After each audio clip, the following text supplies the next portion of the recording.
Candace, are we ready? Ready to go when you are, Madam Chair. Great, thanks so much, Terry. All right. I'm calling this hearing of the Boston City Council's Ways and Means Committee to order. For the record, my name is Kenzie Bach. I'm the District 8 City Councilor and also the Chair of the Ways and Means Committee. This hearing is being recorded. It's being live streamed at boston.gov/city-council-tv and broadcast on Xfinity Channel 8, RCN Channel 82, and FiOS Channel 964. It's part of the Council's budget review process, which has encompassed a combination of public hearings and working sessions. Working sessions being conversations amongst councilors, public hearings being with the administration and the public. We had a working session on the resubmitted budget on Friday, and this is now the hearing with the administration and our chance to hear from the public. If you want to testify at this hearing, we'll be taking testimony at the end of the hearing, and you can email ccc.wm@boston.gov to sign up. There's also a council budget review website where you can sign up, boston.gov/budget-testify. And we just ask that when you do testify that you state your name, affiliation, or residence, and just limit your comments to a couple of minutes so we can get everybody in. I know we've got folks signed up to testify today. You can also informally tweet us your questions using the hashtag BOSSBudget, BOSBudget. And then if you want to see the kind of whole set of hearings that we've had and more information about the Council's budget process, boston.gov/council-budget is a place to find that. Today's hearing is on, and now I have to read a bunch of dockets. Docket 0801, message and order for annual appropriation and tax order for FY 2022. Docket 0802, message and order for annual appropriation for the school department for FY 2022. Docket 0803, message and order approving an appropriation of $40 million to the other post-employment benefits liability trust fund. Docket 0804, message and order approving an appropriation of $12,600,000 from the city's capital grant fund in order to provide funding for various transportation and public realm improvements to be credited to the capital grant fund from the parking meter fund. Docket 0805, message and order approving an appropriation of $2 million from the city's capital grant fund to address the impact of transportation network services on municipal roads, bridges, and other transportation infrastructure, or any other public purpose substantially related to the operation of transportation network services in the city, to be credited to the capital grant fund from the Commonwealth Transportation Infrastructure Enhancement Trust Fund. Docket 0810, message and order authorizing the City of Boston to accept and expend the amount of $55 million in the form of a grant awarded by the United States Department of Treasury to be administered by the City of Boston's Chief Financial Officer, Collector Treasurer. This grant payment is made from the Coronavirus State and Local Fiscal Recovery Fund in the Treasury of the United States, established by Section 9901 of the American Rescue Plan Act of 2021, known as ARPA. And then docket 0687, message and order authorizing the City of Boston to accept and expend the amount of $50 million in the form of a grant awarded by the United States Department of the Treasury to be administered by the City of Boston's Chief Financial Officer, Collector Treasurer. This grant payment is made from the Coronavirus State and Local Fiscal Recovery Fund in the Treasury of the United States, established by Section 9901 of the American Rescue Plan Act of 2021. And docket 0725, message and order approving an increase of the cost of living adjustment, COLA, base from $14,000 to $15,000 for all retirees and beneficiaries of the Boston retirement system. So those are the whole set of budget and related American Rescue Plan dockets that we'll be discussing today.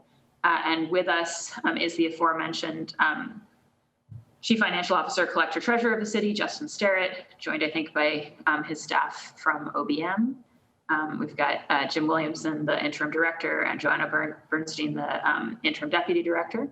And I'm joined by my colleagues, Councillor Anissa Isabi-George, at large, and also the vice chair of the Ways and Means Committee, Councillor Liz Braden, District 9, President Matt O'Malley, our president pro tempore, and also the district councillor for District 6, Councillor Ed Flynn of District 2, Councillor Julia Mejia at large, and Councillor Frank Baker of District 3.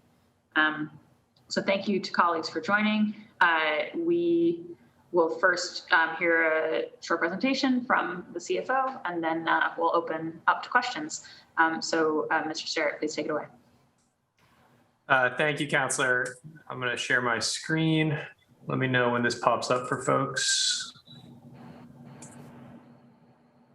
Yep, we can see it. There we go. Great. Awesome. Thank you, Counselor. And thank you, Counselors, for being here and allowing us the opportunity to present the FY22 resubmitted budget. Really appreciate the dialogue and conversation over the past 36 hearings, I think it was at the end of the day.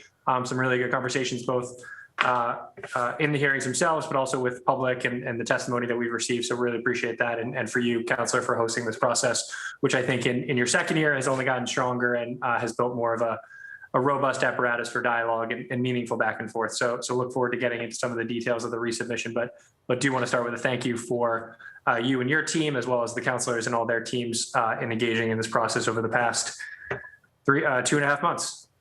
So without further ado, I'm going to go through a pretty quick presentation, trying to leave plenty of time for conversations, but there's a lot in here, both from the resubmission point of view, but as well as a lot of the moving pieces that have already been in the underlying budget, as well as I'll touch very briefly on some of the other dockets that are mentioned today, just to give folks a little bit of a framing around how these fit in with the overall city budget. So as everyone remembers, back in April when we submitted the budget, we assumed a slow recovery and a reopening of the economy, really starting in earnest in August of 2021. That's when we submitted a $3.754 billion operating budget, which was about $142 million or 3.9% above the fiscal year 2021 budget. That new funding was primarily derived from two sources. One, property taxes. Property taxes remain very stable in the city, both from a baseline 2.5% growth perspective, as well as a new growth perspective, new growth being new properties and new development that is coming into the city. While falling short of some of the historic highs, we still are projecting new growth for next year. So that's certainly good for the city and good for our long-term health. The second piece of new funding really for next year was the introduction, and there's a couple orders on it today, around the American Rescue Plan. When we submitted the budget back in April, we had sort of an outline from the federal government about the rules and regulations around federal funding. Since that time, we have received updated guidance from the feds in May that has allowed us to really hone in on what the amount is and what the methodology is that we can use federal funding within the city's operating budget for next year. So you'll see there's an update and an increase in the amount that we're projecting for FY22. And then since April, obviously, thanks in part to efforts from the entire city, both the administration, all of our partners in the community, the council around COVID, we've seen sort of a precipitous decline in the cases of COVID and an inverse increase in the vaccination rates going up in our city. And we're very happy about that, very proud about that. Obviously, a lot of work to do around COVID still, and getting the vaccination rates up in all neighborhoods across all demographics, but still very good news in the preceding 2.5 months, which led to both the governor and mayor lifting the public health orders in the city about 2 months earlier than expected. So moving up from August to June in terms of the public health orders and the corresponding restrictions around occupancy and services. So you'll notice, obviously, businesses are allowed to operate without restrictions, both from a hotel perspective and meals perspective, which in this case are particularly important to how we think about revenue in the city. That, combined with the updated clarity on the federal funding, has allowed us to increase the size of the FY22 budget in this resubmission by about $10 million. That puts us up at about $3.65 billion, an increase of about $152 million, or about 4.2%. We're very proud in this budget that this budget avoids layoffs, avoids furloughs, not only avoids any service reductions, but actually increases services and staffing in many, many departments across the entire city and the school department that we are super proud of. And we know the council supports as well. And in going forward as we come out of COVID and try to come back more equitably and recover more equitably going forward. So really happy about that. We're also really happy about the fact that we're able to fully fund our long-term liabilities like pensions, debt service, and OPEB. Those are both important for our current day services, but also the long-term fiscal health of the city, especially on the pensions and OPEB side. And then on debt service is vital. Without debt service, we are not able to have a capital plan. So, we'll talk about it a little bit later. The 22 through 26 capital plan is also a historic high amount, and that is supported by the debt service that we're able to afford as part of the $3.765 billion operating budget. So very happy we were able to fully fund those long-term liabilities in the FY22 budget. And then finally, I know we've talked a lot about areas for additional investment and all the opportunities and all the need that is out there. I think we should all be very proud and really share in the fact that we're able to invest really heavily in a lot of new areas in this budget. And that's not true for a lot of other cities and states around the country who are sort of trying to backfill cuts that they've made in over the previous 16 months when it comes to services that they either had to defer or lay off or reduce because of COVID and the effects it has on revenue. We're not only starting from where we were last year, we're able to build on those, I know, shared priorities between the city, the administration and the council on making it really important investments as we come out of COVID. So really happy with this submittal. Obviously, after 36 hearings and a fair amount of dialogue, obviously, with the council and the public, we did identify some areas for improvement. And we want to thank the council for your partnership in helping us to bring these issues to light. I'm going to sort of run through these at a very high level, but obviously happy to take questions on the end about any of these ones in particular. But as you mentioned, Councilor Bach, the COLA base increase for our retired employees, increasing it from 14,000 to 15,000. I know many of you signaled support to the retirement system back in May for this proposal, and as well as the administration to support our long-term employees who have also been impacted by COVID, and certainly we need to support long-term who may not have been sort of the beneficiaries of some of the higher salaries in recent years. So that increase and that vote and that sort of change in the COLA base required a $5 million increase in our pension liability payment for fiscal year 22. So we were happy we were able to support that. We're also dedicating $1 million to create and seed the Office of Participatory Budgeting. Obviously, again, in partnership with the council and Councilor Edwards for your leadership on this, of building out the ballot question around participatory budgeting and the charter and the role of the budget. Looking forward to that, but we wanted to make sure we identified some money in the short term, should that question go forward, to create this office, and then really work with the council and work with the public on creating this new office and this new participatory budget structure coming up in the coming year. We have about $765,000 for new health and building inspectors in ISD. Obviously, given earlier this week's horrendous news in Miami, I think this is certainly a timely but also a needed investment to make sure that our buildings and our businesses are operating safely for our residents and customers and businesses. So happy we were able to make an investment there, as well as new dedicated staff. And you'll see a little bit of a theme in both the operating and the capital investment is a really deep investment. And I know many of the council have advocated for this directly around street safety, pedestrian safety, and traffic calming measures in all of our neighborhoods. So we have about a $500,000 investment in our public works and BTD teams, Boston Transportation Department teams, on staffing so that they can more quickly implement some of the really important capital investments we're making around slow streets and neighborhood slow streets and safe streets throughout our city. So excited we were able to add both on the operating budget side, about $500,000, and then $2 million on the capital plan to implement some additional safe streets and traffic calming measures throughout the city. We have a little bit more than $560,000 for some additional summer activities. This is both funding at BCYF to help support their summer programming, certainly around the pools. I don't have to tell you how hot it is outside. Having those fully staffed is super important, and it's been a challenge to get that up and running. So we're certainly continuing to work with BCYF, but identified a need for some additional funding to make sure that their aquatics program is up and running for the summer. And then finally, outdoor dining. This is a dedicated team to work with restaurants and neighborhoods and businesses to make permanent some of the COVID-19 changes that we made around outdoor dining, both in permitting, but also infrastructure, to make sure that they know how to be licensed and create really good opening environments for folks to access post-COVID-19.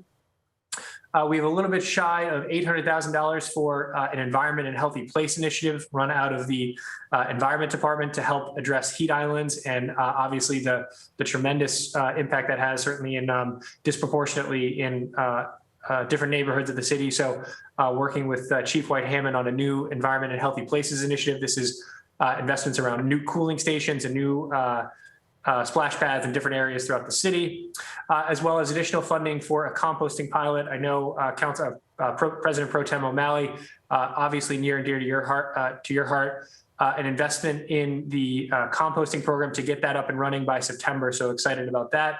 And then finally, I know a concern and for all counselors, but certainly you, Councilor Bach, around historic preservation and making investments to help support that work as we bring on more historic districts, as well as making sure we get through the backlog of existing reviews that we have out there. Next, we have about $500,000 for a study of municipal broadband. And this is a really important aspect.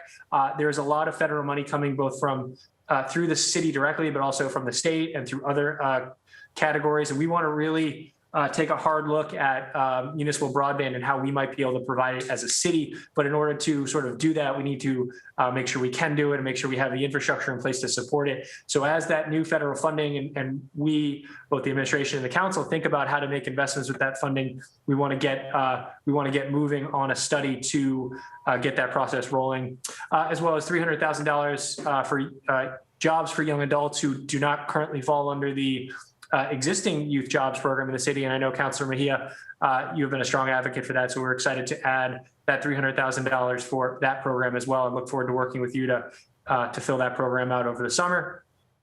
We have a little bit shy of $500,000 for additional support for women's advancement. This is really geared towards some targeted pay parity investments, both on the employee side, but also the employer side. It's the responsibility of not only the employee, but also the employer to make sure that they understand pay disparity and understand how to recognize it and adjust it within their own private businesses or other nonprofits.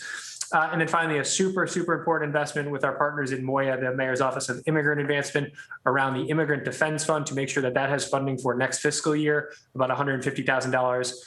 For that, as well as an investment in the temporary protected status program. As many of you know, the Biden administration, thankful to the Biden administration for expending TPS to a fair amount of different countries, and with the expectation that they'll be doing so more so going forward. We wanted to make sure that MOIA had the resources to work with our nonprofit and community partners on that going forward. So super important investment. And then the last one, again, with a lot of the conversations, both with our new director, Everett, as well as with the council around the Office of Police Accountability and Transparency, an additional $300,000 to bring their total budget to about 1.3 million and a staff of about 14, so that they can work on really getting that office up and running to start taking in cases and start taking in investigations. So happy we were able to support that as well. And this is just on the operating budget. I'll talk a little bit about the capital plan later. But before I do so, I just wanted to give folks a little bit of a high level on where we landed. So this is the entire revenue budget for next year. So this is about $3.765 billion, about an $82 million increase in property taxes, state revenue up about $7 million, departmental revenue relatively down slightly, but that's really, as we get back to normal, we think that that'll hopefully come back stronger. Excise taxes, as I mentioned, up a bit since the since the original submission, thanks to opening up a little bit earlier in the city. And then finally, that non-recurring revenue, that $55 million, that is the federal ARPA money that we have discussed, and there's a separate order on within the council today. This is the final spending for each of the different categories. So across all city departments, we're up about $35 million, about 2.3%. At the Boston Public Health Commission, we're up about 4%, or about 4.2 million, and I'll get to what exactly that is in a little bit. Public education, obviously, both our BPS and charter schools up about 4.5%, or about 65 million. And then finally, fixed costs, as I mentioned, OPEB, debt service, and pensions, super important that we keep that investment to make sure that we're both supporting our current operations, but then the long-term fiscal health of the city. That puts us at just north of $152 million increase for next year, of about 4.2%, or about $3.765 billion total. So I'm going to spend the next couple minutes just running through on a very high level the major categories of investment and what the different things are. There's a lot in here, and I certainly don't expect folks to memorize it, but this is really for just a reminder really for everyone and including myself about all the good investments that are in this budget, and we were happy to partner with the council on identifying and really lifting up both your advocacy as well as advocacy of the public. So starting with BPHC and the Health and Human Service Cabinet, up about $14 million or about 9% over FY21, including some really important targeted investments, $1 million to strengthen PHC's infectious disease infrastructure. Obviously, the long-term effects of COVID are still with us, but we need to make sure that we are preparing for the next COVID and other types of infectious disease issues that may pop up, whether it's the flu or anything else. So we want to make sure we're investing in the core infrastructure that is PHC's infectious disease unit. We have about $500,000 to support some services down in Mass and Cass, including the Community Syringe Redemption Program, as well as some additional sanitation services in the area. About $330,000 for some additional life-saving equipment through EMS and their services that they provide. We're adding about $350,000 for food access. So this is within the HHS department, the Office of Food Access. So obviously food access continues to be a struggle for folks and certainly has been exacerbated by COVID-19. So we sort of recognize that and are trying to address the long-term infrastructure by investing about $350,000 in the city budget to support Boston's food ecosystem, as well as the safety net that supports families and individuals across the city. We have about $250,000 to really study how COVID-19 impacted city services and city departments and to try to figure out additional ways we can prepare for both future public health emergencies, but also emergencies generally in the city. I think we did, thanks to many on this call, but also many across the city, we responded really effectively throughout the pandemic and want to make sure that we're continuing to do so as we go forward. And then finally, some additional funding for Age Strong. Certainly an issue that existed before COVID-19, but hoarding and issues that may create around safety for our senior residents. We want to make sure we're investing in their supports as we come out of COVID to make sure that we don't run into any issues there. We're able to support individuals there. On the capital side for HHS and PHC, obviously a super important project around the citywide EMS system. We are in the process of upgrading all of our public safety radio systems, which is vital to not only respond to calls, but also ensure the safety of our public safety responders, both police, fire, and EMS. So the police department has finished their radio upgrade. EMS and the fire department are working on theirs right now, or in year 2 of their implementation. So really happy that we were able to support that investment. We have about $14 million for the EMS Training Academy in West Roxbury. This also includes a new dedicated bay to serve West Roxbury, JP, Hyde Park, and Roslindale. So really excited that we were able to include that in this year's budget. And then obviously 2 projects that are really vital for the Mass and Cass. are the Engagement Center and Woods Mullen, both of which are under construction and will be done this year. So just highlighting those as really important investments in the budget. On the equity and inclusion front, obviously we're sort of starting here, but I think equity and inclusion really runs throughout all of our investments across the entire city. And we went through sort of an equity analysis around this topic. But these are really investments centered either in the equity and inclusion cabinet, which is new for the first time this year, or really were designed in partnership with that group. So the first is about $3.6 million for citywide racial equity training. This is to train all 18,000 city employees on racial equity. So definitely something that is going to go for the next year, but something we've actually started, kicked off thanks to Chief Nelson a couple weeks ago. We had some of our first initial meetings on that. So really excited to see that work going forward. I mentioned some of the additional investments around the IDF, the Immigrant Defense Fund, as well as some targeted investments that were in the original submission of the budget around immigrant entrepreneurs and professional services and trainings that we're able to offer to folks who are new to Boston. Again, at the bottom, I'm not going to run through all of these, but $1.75 million for HHS, the BPD, and stakeholders to work on alternative policing models that we hope to roll out in the near future. I mentioned the $1.3 million for OPAT. $1.2 million for digital equity. That's both a near-term grant program as well as the $200,000 for the municipal broadband study.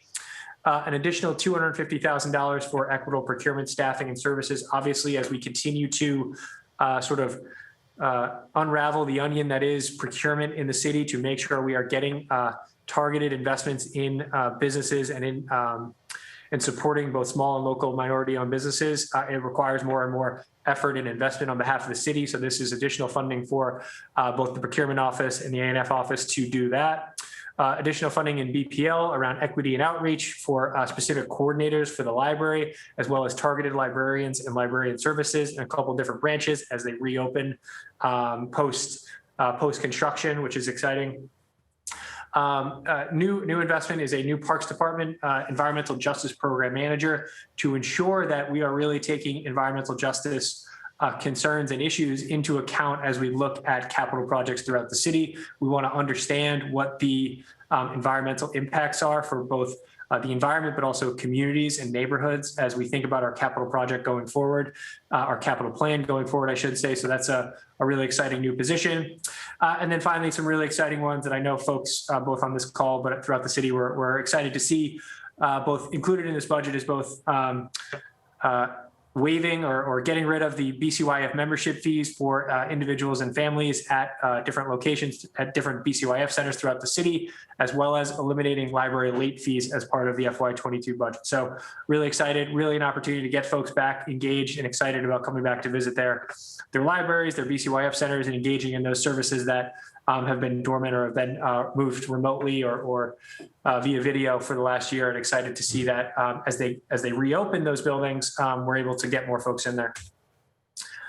Next on the housing preservation, creation, and homelessness side, a bunch of different investments I went back and I looked at, and I think we've essentially nearly doubled the budget for D&D over the last couple of years. So really excited that we're able to continue that robust level of investment, up about 6.3 million or about 21% over FY21. This includes $5 million to fully fund the BHA city-funded vouchers program, which I know many on the council were strong advocates for last year as we rolled that program out for the first time. We had originally rolled it out as a $2.5 million pilot with an idea to expand it for $5 million in the second year. Really happy, really proud we're able to maintain that $5 million investment for FY22. We have about $2.5 million to support post-COVID-19 homelessness services. As I'm sure many of you are aware, we had to adjust, and both D&D and PHC had to adjust their services and their offerings to our homeless residents around COVID-19 to ensure de-densification and that there was proper distancing. So we don't want to go back to normal. We want to continue to invest in those services to make sure we're providing that same robust level of care that we were providing during COVID. About $2.5 million to support the first-time homebuyers program, as well as the One Plus program, and then $1 million to support, which is a new program, affordable commercial development opportunities throughout the city to try to partner with small local businesses, around FY22 investments opportunities within D&D to put small local businesses within D&D housing developments as they come up over the next couple of years. And then very quickly on the capital plan, which is a new category for the capital plan starting 2 years ago, continuing to really invest heavily in BHA housing developments with major new investments. Obviously last year's in Charlestown, a big new one in Orient Heights. Thank you, Councilor Edwards, for your advocacy on that one, as well as $10 million to support rehab of existing units, both senior and disabled units throughout the city in a whole bunch of different neighborhoods. So really excited we're able to continue to invest in BHA projects and BHA properties throughout the city because that's a vital strategy in our overall plan. Now, I think we're all hopeful that the federal government will, start to invest more in BHA properties and more in public housing. But in the meantime, we need to make sure that we're doing as much as possible on the city budget side to invest in supporting our residents. Moving on to economic and workforce development, and I'll say that this is really constrained to investments within the city budget, as you are all aware, and as many folks are aware of. The other order that's in today's council session is around the ARP community and emergency funding, about $50 million. A lot of that is going directly to support small businesses with rent relief, with their expenses, with a whole bunch of different supports for small businesses. So this is really focusing on the city portion, and there's a separate pot of money that we have in front of the council for consideration around direct grants and direct funding to those small businesses directly. So excited to continue to partner with the council on that as well. But within the city budget, we're really trying to focus on opportunities to make targeted investments in really programs and services. So obviously it starts first and foremost with our 5,000 summer jobs and 1,000 school year jobs, which begin in about a week. So really excited and hopeful to get that program up and running next week with a $4 million investment. We have about $1 million in green jobs training, and really appreciate the advocacy and partnership in shaping this program as we think about the long-term transition to green infrastructure and investing in green jobs. And I think that this is probably the first of many investments in green jobs, but really want to start this process as we think about major investments going forward on that topic. We have about $1 million in hard-hit industry jobs focused specifically around hospitality and supporting our restaurant industry, $1 million to support local tourism, $1 million for transportation, mobility, and zero waste job training. So these are really specific jobs, training for city jobs and potential public sector jobs around transportation mobility. There is certainly a tremendous demand and need to respond to the changing way that people get to and from work, to and from their school, to and from just their day-to-day lives. So really training up a workforce that is ready to respond to that is super important, as well as zero waste and making sure that we can support a long-term city infrastructure and city services around how we dispose of waste, certainly in line with the zero waste program. We have about $300,000 to expand the Child Care Entrepreneur Fund, which is really direct grants to small businesses and local child care centers throughout the city. So we're really excited that we were able to invest in that heavily this year. I mentioned the $300,000 to expand youth jobs to young adult jobs. So excited to continue to work with that. $100,000 to expand Operation Exit, which I know many of you are familiar with. And then I mentioned the $315,000 to make permanent and expand the outdoor dining program going forward. Moving on to the environment and open space, obviously, again, a big investment, about 56% increase or about $1.8 million over last year in the environment department. So a relatively large investment there. That includes obviously the $350,000 for healthy places, which I mentioned, as well as $260,000 for historic preservation. Within the Parks Department, that's about a 4% increase, or about $1 million over FY22. And that includes both stable funding for some additional funding for the animal control unit, new positions within the environmental justice efforts, as well as an additional arborist in the city to help with our overall plan to increase the tree canopy in Boston, as well as some additional funding this summer for the Parks Department to offer some extra programming as they're re-engaging safely with residents and kids and youth around summer programming. So excited that we were able to put all that together. And then on the capital plan side, we have about a $38 million or 9% increase in the FY22 through 26 capital plan for the Parks Department. That includes major new projects like Copley Square, Christopher Columbus Park, Moakley Park, Harambe, and Malcolm X Park, all of which got new funding next year. So excited that we're able to do so. This is certainly not an exhaustive list. There's over 80 capital projects for the Parks Department within the capital plan. So there is one in every neighborhood, and really investing heavily in our really vital and really cherished city assets that were so vital during COVID to get people outside and get people out of their houses in a place to go safely and distance. Really important to make that investment going forward. On the youth, joy, arts, and culture side, so this is a whole big category of investments, but we really wanted to focus on $1 million for the artist job creation program. So that is a new program, obviously, under Chief Carol Elliott Ortega, around investing in artist programs coming out of COVID, especially this summer. This is super important to get up and running right away. Obviously, the artist community has been particularly devastated by COVID-19, given their obviously many times an in-person or a face-to-face business, oftentimes in close proximity. So really excited to get that program up and running as soon as possible to make sure it gets to folks that are needed. About $500,000 for some additional BCYF summer programming, again, as we reopen BCYF centers, as we re-engage with constituents and residents and kids around post-COVID-19 activities. We want to get them excited. We want to be able to offer as many opportunities to folks to engage with their beloved sort of city institutions, whether it's libraries or BCYF or parks, as possible. Same with our Age Strong community. I don't think anyone can I don't think there's a population of folks who have been more impacted by COVID-19 than our seniors and our Age Strong communities, who want to make sure that they are coming back together safely, but also strongly, to make sure that they can reconnect with their Age Strong services. So excited about that. About $200,000 for some dedicated programming at the Strand Theater, obviously a beloved city institution. They have obviously been impacted by COVID-19, and we want to make sure we're able to support local community groups that want to access that space safely over the next year. And then $500,000 for neighborhood open streets. This is a program that we want to work with all different neighborhoods throughout the city to do block parties, to shut down different parts of the city, to really build on what is a sort of, I think, a renewed sense to get together safely, but outdoors, and really reinvigorate some of our downtown streets as well as main streets throughout the city. So really excited about that. On the capital plan side, certainly big investments in our community centers. One of the biggest ones going on right now, the $30 million Curley Center in South Boston. So excited about that, as well as a $10 million investment in the Mattahunt Community Center, which we're excited about as well. And then finally, some additional funding for the Percent for the Art program, which dedicates 1% of the city capital plan to arts funding, public art funding in the city. So excited about that.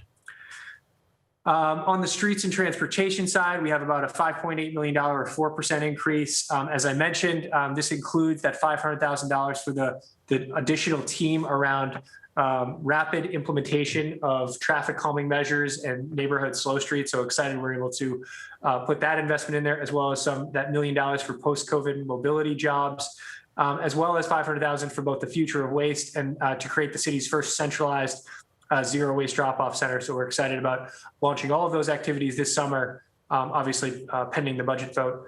And then on the capital side, I won't read through all of these, but there's a couple of really important investments. $25 million to support citywide ADA accessible ramps throughout the entire city. So this is an ambitious goal to get all city pedestrian ramps up to ADA compliance over the next 5 to 10 years, really by 2030. And that is going to require tremendous investment on behalf of the city, but one we are happy and proud to make in this capital plan. $6.5 million for more dedicated bus lanes, and all down the line. I won't do that. I will certainly call out the additional $2.5 million for safe and reliable streets. Certainly advocated by all counselors, but I know Councilor Flynn, you highlighted that specifically in many of your testimonies. So I'm happy we were able to add that investment as part of the resubmission.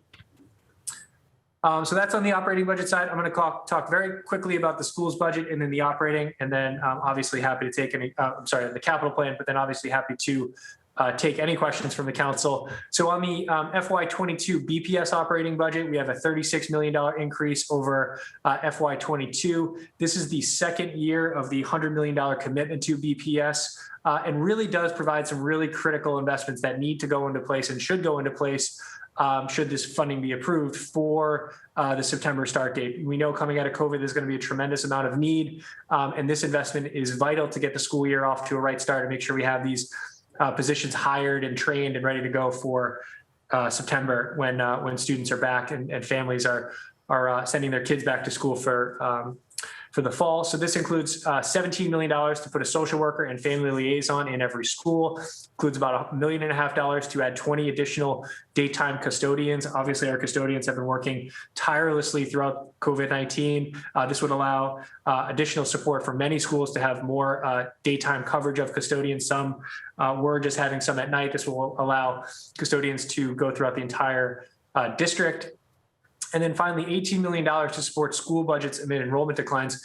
I know many of you have brought up and have discussed what has been a drop in enrollment in BPS, certainly more acutely this past year, but has been happening over the last couple of years. The FY22 operating budget provides about $19 million to sustain many school budgets from seeing cuts that would otherwise have happened if we were to have followed WSF and enrollment changes that are happening at the district level. It's really important that this funding gets approved, because otherwise those schools will have to make reductions at some of those schools. And at this point in the year, we'll create some issues for making sure that staff and teachers and support staff are hired in time for September, the return to school. I should all say this is all in addition to the nearly $400 million of ESSER federal funding that is currently obviously working through the school committee as well as the superintendent and BPS around investments in our return to school, both from wraparound services, but also our buildings and infrastructure. So, the operating budget is one component, and we're actually, again, not to not to sound repetitive, but we're really happy that we're able to maintain our existing investment in BPS on the operating budget, which means that the ESSER funding really doesn't have to go to cover holes in the budget that were cut either during COVID or because we're facing fiscal challenges, which many other districts throughout the entire country are having to use their federal funding for. So really excited to see that federal funding go forward to really new investments and one-time investments that are really going to help move the district forward. Not to say that we are not also investing very heavily in the capital plan for BPS, about $125 million increase, or about 20% over last year's budget. This obviously includes, signature projects like the BAA and JQUS, but also district-wide investments in bathroom upgrades, drinking water upgrades, all different types of investments in our HVAC systems, windows, boilers, roofs, a lot of the nuts and bolts stuff, which really touches a lot of school, but really helps make the learning environments better for students. So the last thing I will touch on is the capital plan. So as I mentioned, $3.26 billion plan. It's about $367 million greater than last year. Really includes heavy investment in our transportation infrastructure. About $1 billion of the plan goes towards transportation and public works in our streets. About a little bit shy of a quarter goes to our school department. And I just want to quickly call attention to some of the investments that we made as part of the FY22 resubmission. Certainly, as I mentioned, the Safe and Reliable Streets program, $2 million for a community health center in Hyde Park, $1.5 million for Eagle Square in East Boston, $1 million for McKinney. I know Councilor Braden, a big advocacy on that one, so I appreciate your work on that. And then finally, some additional direct funding for brick sidewalk replacement throughout the city. And again, thank you, Councilor Bach, for your advocacy on that topic. Again, that is a very brief and unjust snapshot of all the different projects throughout the city. Would really encourage folks to go to our website, budget.boston.gov, to see the capital map where you can see all the different projects that are going on and what stage they're at and how much money is going towards it and what the scope is throughout the city, as well as visit our FY22 website where you can see a lot of this information that I've talked about today in both Excel and CSV files for you to download and manipulate, as well as narrative forms to really get a sense of all the good work that is in the budget that we have in front of you today. So with that, I will stop. I will turn it over to the council. I will say thank you again for your really advocacy from everyone across the board. There's been a lot of good dialogue over the past 36 hearings, and we really appreciate the council's efforts and pushing and prodding us on different areas, and look forward to starting off FY22 in a really successful way, because we know now more than ever it's really important to have these really vital investments that are really shared priorities for everyone in place so that we can keep the city moving forward. So with that, I will stop, and what was probably a brief presentation and went too long, I will turn it back over to you, Council. Thank you, Chief Starrett. And I'll ask some of my questions and then jump to council colleagues. I guess first, just quick thing, just a couple clarifications. I should say, obviously, really appreciate the funding for historic preservation and the safe streets. And I'm really glad that study for municipal broadband is included, because I know it's one of the areas that we can use ARP funds for on the capital side, and we can do that capital work in general. And I'm, as people know, of the opinion that we should be doing that, but I know it's like $1 billion north, like kind of thing. So I do think studying it makes sense. Do you have a sense of how quickly we can get that study done, or that the administration is comfortable committing to that being done? Because it seems to me we would ideally want to know that in advance of kind of the next capital planning season in the winter. Yeah, no, it's a great question. I think we could certainly get the study started, put an RFP on the street either this summer. We want to partner, obviously, through Do It and through many of our partner organizations that are already doing this to better understand sort of what the ask is that we're even asking to study. I think there's a big question of, are we building infrastructure? Are we buying infrastructure? What does that even look like? So I think we could certainly commit to starting the summer study. I think we can start working on it as soon as the budget's passed, and I think get something on the street, hopefully in short time. I wouldn't want to commit to an end date, but I certainly think that as we think about federal funding and we think about the ARP funding, it's going to be vital. It's one of the 6 major categories that that is eligible for investment. So the goal would be, as we're thinking about future federal funding authorizations, that we have this study in place to do so. I think we wouldn't want to commit to a date because we want to make sure we're doing a good job with that study. But we certainly share the interest and share the desire to get something done in advance of future funding rounds.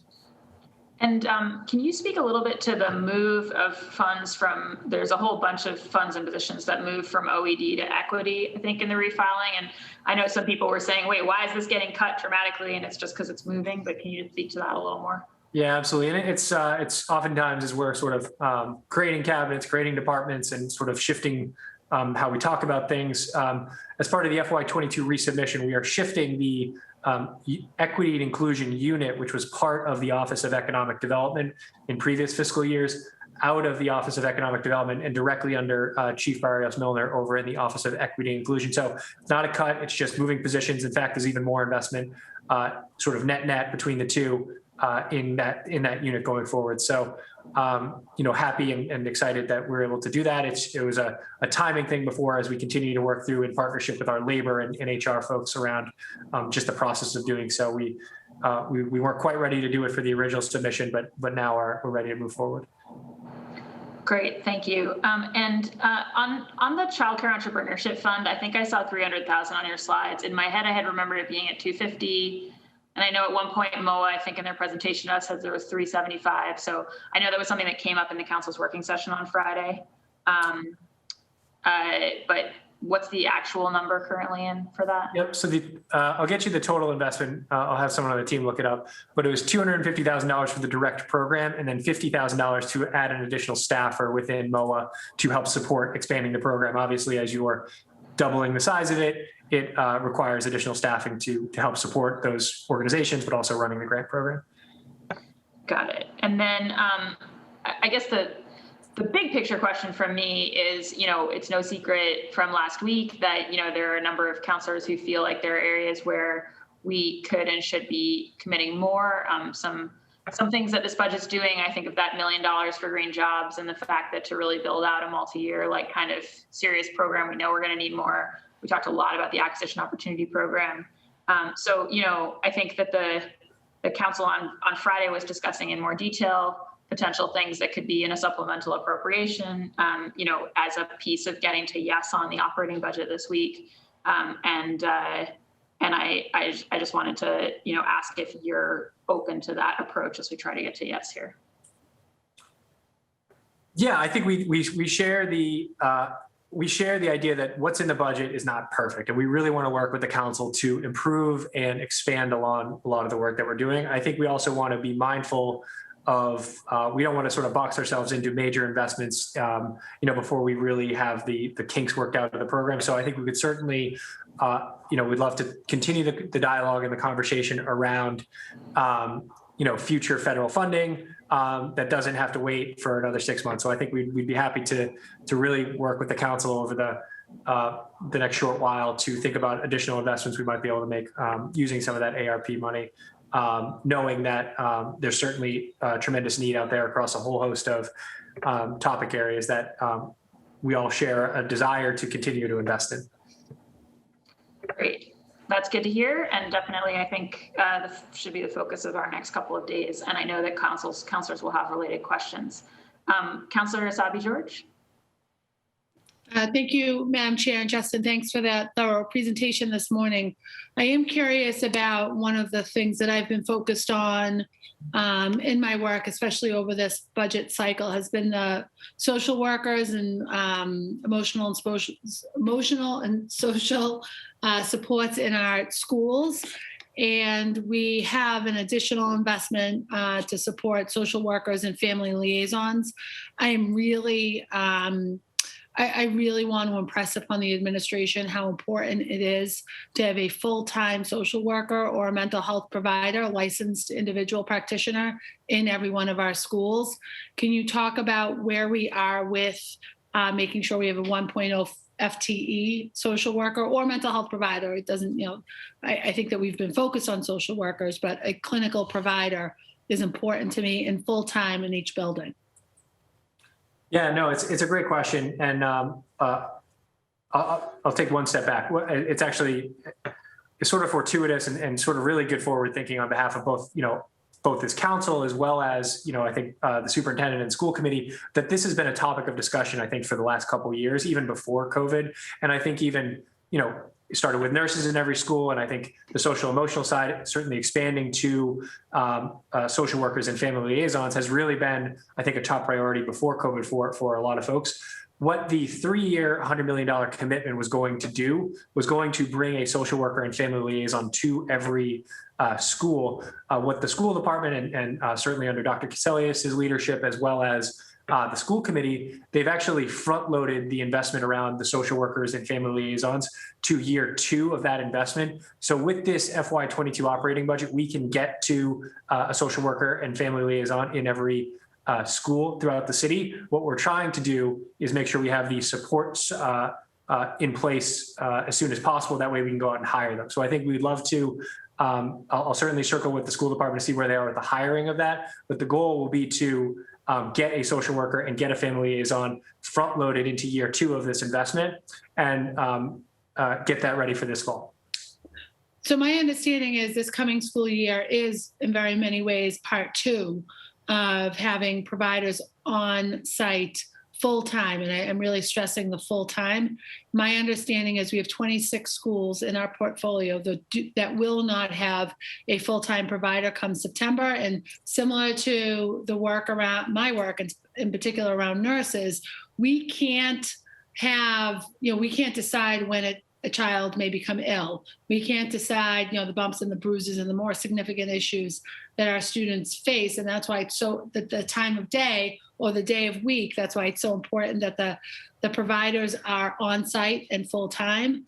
And the same holds true for social workers. The next crisis in front of us will be a mental health crisis for our kids. They're in the midst of it now, and our kids will be back in the classroom full time come September, all of our students. So just being able to respond to their needs when they have that need is really important to me. And if it's 26 schools, it means we're short 13 providers. And so for me, it's, instead of this like sort of big, fluffy, broad ask, there's a very specific ask. And it's making sure that we have a full-time provider in all of our buildings come September. Yeah, I appreciate that, Counselor, and I'll certainly circle on the distinction between half-time and full-time FTEs with the school department. What I would say, though, is I know that the entire Selwell, all of the Selwell supports that we provide on the city budget, certainly I think will be supplemented by some additional ESSER funding as well. So I think that we could certainly take a look at the federal funding that is coming down, obviously working with the superintendent and school committee, and see if there are any gaps and see if, at least for the first gap year, we could look at federal funding for that. But why don't I circle with the school department and get back to you? So the gap is there. There's these, I think, 26 schools, and the ESSER funding we've seen from, some very specific indications from the State Department of Ed that federal money may get hung up, especially as we're making those decisions to hire providers for our schools to be in place for September. And, to rely on that federal money is fine. That federal money is short-lived, will be short-lived. And although I do believe we will get it, we may not get it right away in order to hire for those positions. So for me, there's a number of things that are missing from this budget, but that's a very sort of concrete and specific piece that is important to me, that we get to a place where we've got funding in place for a full-time provider in every one of our schools when schools open in September, and that has to be in this budget. So that's what I'm looking for, in addition to some other pieces I know many colleagues are on, so I can ask about the other things in the next round. Thanks, Madam Chair. Great. Thank you so much, Councillor Sabi George. And I had told Councillor Mejia that she could get in before 2 o'clock. It's a little bit after 2 o'clock, but Councillor Mejia, did you want to get in? And then I'll go next to Councillor Braden. Yeah, thank you. And I believe my internet is really unstable, so if you have any issues, please let me know. So I'm just curious, in this resubmission, we still have some questions in regards to the new 19 to 24-year-old year-round jobs. It's still unclear as to the number of slots, number of weeks, number of hours per week, and pay rate per hour. Can you just give us some details about what that looks like? And can you also tell us what department is going to be overseeing this new allocation? How much of the new funding is actually going towards wages versus administration cost and all that good stuff? And I'm curious who will have oversight over the municipal broadband study, and how do we ensure that the study is being done in collaboration with the community? Also, in the presentation, it has $500,000 total for the municipal broadband and youth jobs. But when we met with the administration, we were led to believe that it was $300,000 for youth jobs, which I'm still fighting. I don't think that $300,000 is really hitting the mark for what the need is. So I'm pushing for a lot more than $300,000. And then $250 for the study. So it looks like that number now is $50,000 short. So I need to understand that discrepancy. And then we advocated for funding to help maintain outdoor dining permits permanently in the city. Can you talk about where that funding is represented and what it will go towards? And we've been working with the administration to completely eliminate the RFP for security cameras. And we have been told that there's a temporary hold on that RFP. Do we have any further developments? And in regards to the $1 million seed to create the Office of Participatory Budgeting, how will the community play a role creating this office so that it's community centered and from the ground up? And then my other questions have to do with things that we don't see. We still don't see where we need to be when it comes to public safety reforms. We have 2 cadet classes, 30 new police officers, and only 1% of reallocation in the budget. It's going to be hard for us knowing what the community has been asking for. And we've been getting calls from advocates and residents with a lot of other folks who are pushing for these changes. So I'm just curious about where we're landing with that. And we still need to see funding for a lot of the BPS programming that we mentioned, including ethnic studies, community hub schools, and the family parent mentoring program. When could we expect these items to be incorporated? Thank you, Councilor. And I'll try to take them in the order that they came. So if I miss anything, obviously feel free to jump back in. So on the youth jobs, I think very much thanks to your advocacy, Councilor, we've added $300,000, and we really want to build out that program with you. That is a investment under the HHS cabinet, so Chief Marty Martinez. That is where the youth jobs live. So I certainly don't think it has to live there, but I think that that's obviously a great place and a good start to where to start that programming. And if it ends up somewhere else in the future, I think we'd certainly be open to that. I think as far as the wages go, I think that's all something we're going to have to determine both through actually standing up the program and understanding the specifics. So this was what we felt like was a affordable amount of money that we could add to get the program up and running and really get it started. So slots, hours, dollar amount, we're going to work on as soon as the budget's passed. We also can't start the program until we get a passed budget. So I think we will certainly be happy to loop you into the development process and loop you into the sort of the program side of things once we get a budget. The $200,000 for the municipal broadband study. So it's, sorry, do you have another question? Yeah, no, it was initially 250, but now it's 200. Yeah, so it's always been 200. And it's in the Department of IT, and I think through our Office of IT and Municipal Broadband, Mike Lynch, I think we would be happy to work with community partners as well as really the community at large. Obviously, there's a fair amount of infrastructure already in city roads and city buildings and throughout the entire city with existing providers. So we'd really want to bring together a broad coalition to look at what the options are. But I think the community will be vital to getting that study out there. So I just wanted to just kind of underscore, we've been spending a lot of time and, now we have this amazing opportunity to kind of go back and forth. And I'm really hoping that the line item for youth jobs is increased. Justin, and I don't see, I know we had time on Friday that we talked about all of the things that we wanted to see. I don't see any of those things that we talked about on Friday reflected in this conversation.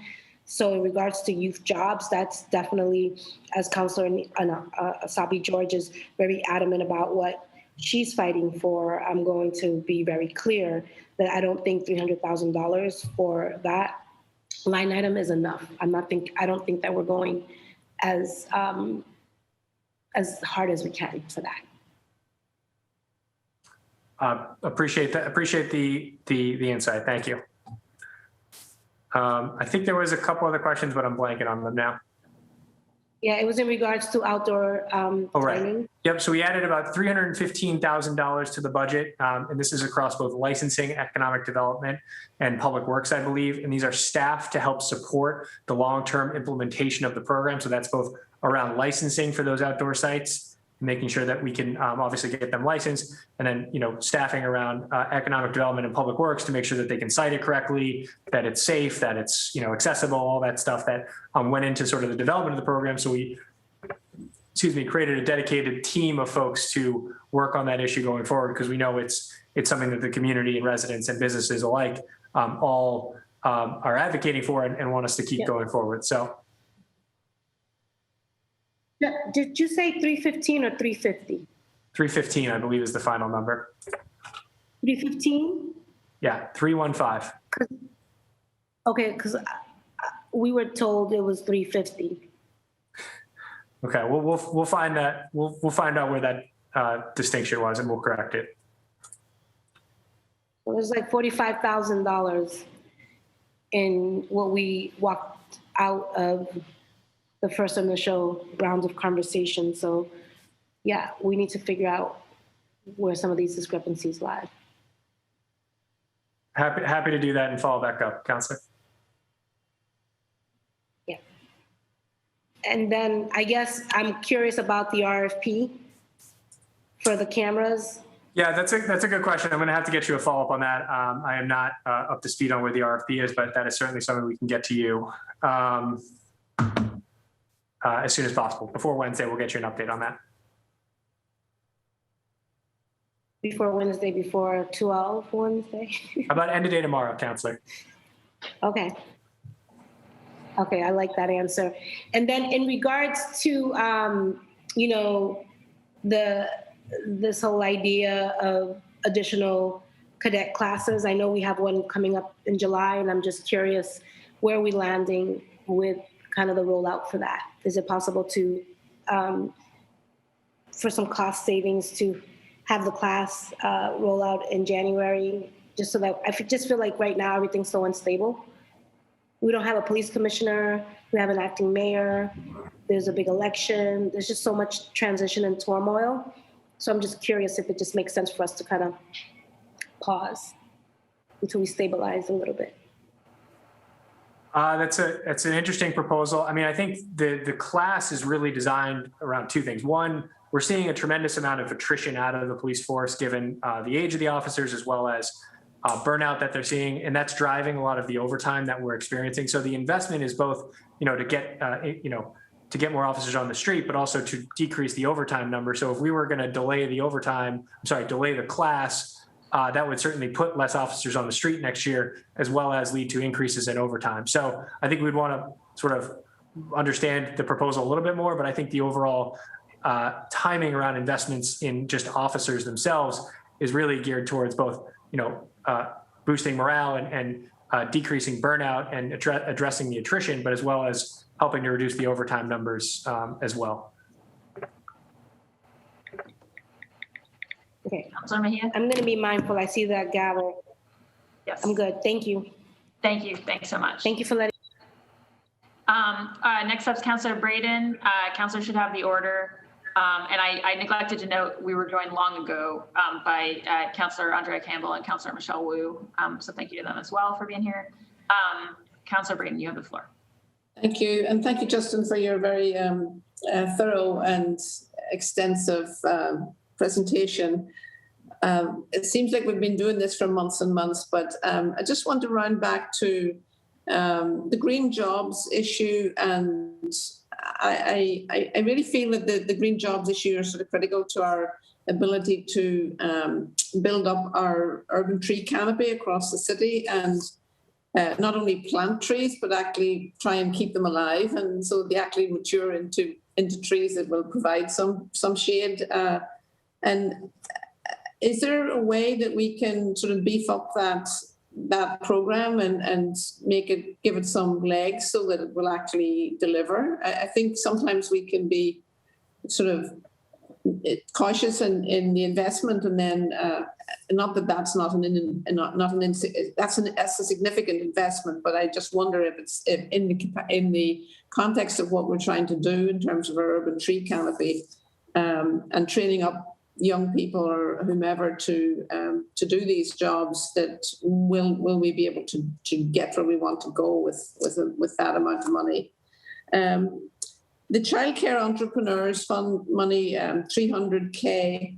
I really feel, we have a childcare crisis in the city and across the country, actually, but certainly in the city. We've lost many of our family childcare providers, and I really would like to see more investment in developing, childcare co-ops, etc., exploring different options. Because the centre-based childcare option is often too expensive for many of our working families. So the idea of creating childcare co-ops with mothers or parents being involved would be a great way to get some more mileage out of our childcare system. So I'm not sure that 300K is going to cut it.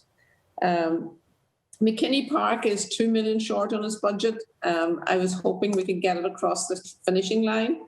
And I was hoping I didn't have to go around and hat in hand and try and fundraise to get it across. We've already had a generous contribution from BC for that park, and I was hoping we could get it across the line, but the million leaves us slightly short. And then the other issue in terms of the BCYF, I know there's some money allocated to do some planning for the Jackson Man Community Centre, but it's still an unanswered question, and I don't want to have us standing here this time next year without a plan for what we're going to do for the Jackson Man Community Centre. It's the only community centre in our district. And I really hope that we can make sure that that we really have an alternative location and a good plan come in 6 months' time, not a year's time. And I hope that money has been allocated to do that. And then also in terms of the acquisition opportunity program, if there's federal money coming in, one of the great challenges we have in the city is the speculative investment in our housing stock and taking our formerly affordable housing or reasonably affordable housing into being bought up by outside investors. And so I think if we have a really robust acquisition opportunity program with lots of that federal money in it, we can really shift the needle on acquiring and taking a lot more housing out of the speculative market. So those are really the big issues that I am concerned about at this point. Thank you. Thank you, Councillor. I'll try to take them in. I'll take them in reverse order this time. Really throw everyone for a curveball. So on the AOP side, absolutely happy to continue that conversation around the federal funding. AOP gets CPA money, it gets city dollars, it gets IDP, and all different sorts of resources. So there is never enough that we can put into AOP to invest in the program. And I think certainly federal funding coming out of COVID would be a good opportunity for that. On the childcare side, I certainly think the $300,000 was actually, certainly you could always do more. We will always love to do more. I think we really wanted to create a really strong program with the Mayor's Office of Women's Advancement. The idea is really to work with those family childcare centers, because that's really what this funding is for, to help both support them, but also build out long-term sustainable business models for them so that they can sort of be long-term and exist forever in a sustainable way. So I think appreciate the advocacy around additional funding for that. And then on the green jobs, again, same thing. I totally agree. $1 million for green jobs is really to get the program started, to see what works, what doesn't work, what are really opportunities we might be able to partner with either outside groups, or if we're doing city services, what's the best model. And that future rounds of federal funding, I think, could certainly be additive with, I think future federal rounds of federal funding certainly could be additive to the green jobs and sort of long-term investment in our workforce that we can make. But I think the $1 million in the first year is really sort of designed to sort of pilot a couple of different models potentially, or pilot a model that we think we might be able to bring to scale in the multi-million-dollar range that I think you're alluding to. And then on the BCYF Jackson Mance, I'd have to follow back up with you to give you the exact status of where they are on the study. Obviously, there's a tremendous amount of investment in the move overall. What I would also say, as far as it relates to alternative sites and alternative locations, we do set aside money within the BPS capital plan to do those types of moves or do those types of relocations if needed. We don't break them out as individual projects until they become an individual project. So I think that there is funding available within the BPS capital plan if we need to relocate some of their services in the short term. It just may not show up as a standalone project. But why don't I work with BCYF and BPS to get you an update on that as well. Thank you. Yeah, the BCYF Center. It's also a big polling place, and we need to talk to election department about. It's a cross departmental challenge to relocate the things that happen at the community center. So I value that input and hope that we can come to a good result this time. That we will be there this time next year. Thank you, Madam Chair. Great. Thank you so much, Councillor Braden. Next up is, sorry, everyone, President O'Malley. Thank you, Madam Chair, and good afternoon, Justin and Joanna and Jim. Jim, always great seeing you supporting our local businesses at the Farmers Market in Rosendale this Wednesday. And thank you for all your work. It's obviously a thankless job and an incredibly difficult job, but I appreciate all of you guys being here. And quite frankly, your willingness to work with us through this process. I think that it's credit. You are all a credit to the city. So thank you for your work. Justin, I was delighted to hear about the EMS Training Academy. As you know, I've been advocating for this for a while. In Franklin Park, is near the old Shattuck Hospital, is the geographic center of the city. But I'm equally delighted to hear that it will be in my district. So where are you thinking in West Roxbury? This is going into the Rivermore facility over by Millennium, and the Bay will be located there as well. Fabulous. Okay, great. It's I mean, that's obviously what's needed. The men and women of Boston, the EMTs and paramedics of Boston EMS are the unsung heroes of public safety in the city, and so anything we can do to get them there, I still think there's an opportunity. Looking at more geographic centering at Franklin Park, but this is a very, very positive step. So I'm delighted to hear it, and clearly hugely supportive of that. Cooling, and I took notes during the presentation. I think it was about $340,000 for cooling centers or cooling mitigation. Can you speak a little briefly on that? What exactly would that translate to? And I'm particularly cognizant of it today and this week when we could certainly use it. Absolutely. So this would be targeted funding within the Environment Department. I think it's going to depend a little bit on the location. Some of it may be additional AC, some of it may be additional cooling instruments in specific either neighborhoods or areas, depending on the need. But I would also want to defer to Chief White-Hammond, because she's going to be, the entire department is going to really be driving what the community needs on that investment. So I'd be happy to get you sort of an exact breakdown, but the idea being that obviously today is just one of many, I'm sure, 90 plus days that we'll have this summer, but sort of getting some additional investment in those areas is vital. Yeah, as you know, we've had we averaged 4 90-plus degree days from 1912 to 2000, and I think this week we'll have our 9th for the month of June alone. So it shows how it's needed. Can you talk a little bit? Obviously, I think I'm delighted, my colleagues are, in a refocus on efforts as it relates to HHS, and I think there's a lot of good money there, or good target investments. But you know, I'm curious, when I was looking through the spreadsheet, it talked about $225,000 or $250,000 for Age Strong for COVID, I guess, awareness and probably more so vaccination awareness. Can you talk, is there money, and it doesn't have to be too specific, but as we talk about the Delta variant, as we talk about We're in a pretty good place in terms of our vaccination rates. We could always be better until we get to 100%, but we're in a pretty good place. But then as I'm thinking about, before we know it, it's going to be November, December, January, where folks will likely need a booster. Is there money that speaks to that? Are we saving some money for administering that? You're nodding your head, so I'll let you go. No, absolutely. It's a great question. So the existing city budget has about a 4%, $4 million, I think, increase total for BPHC.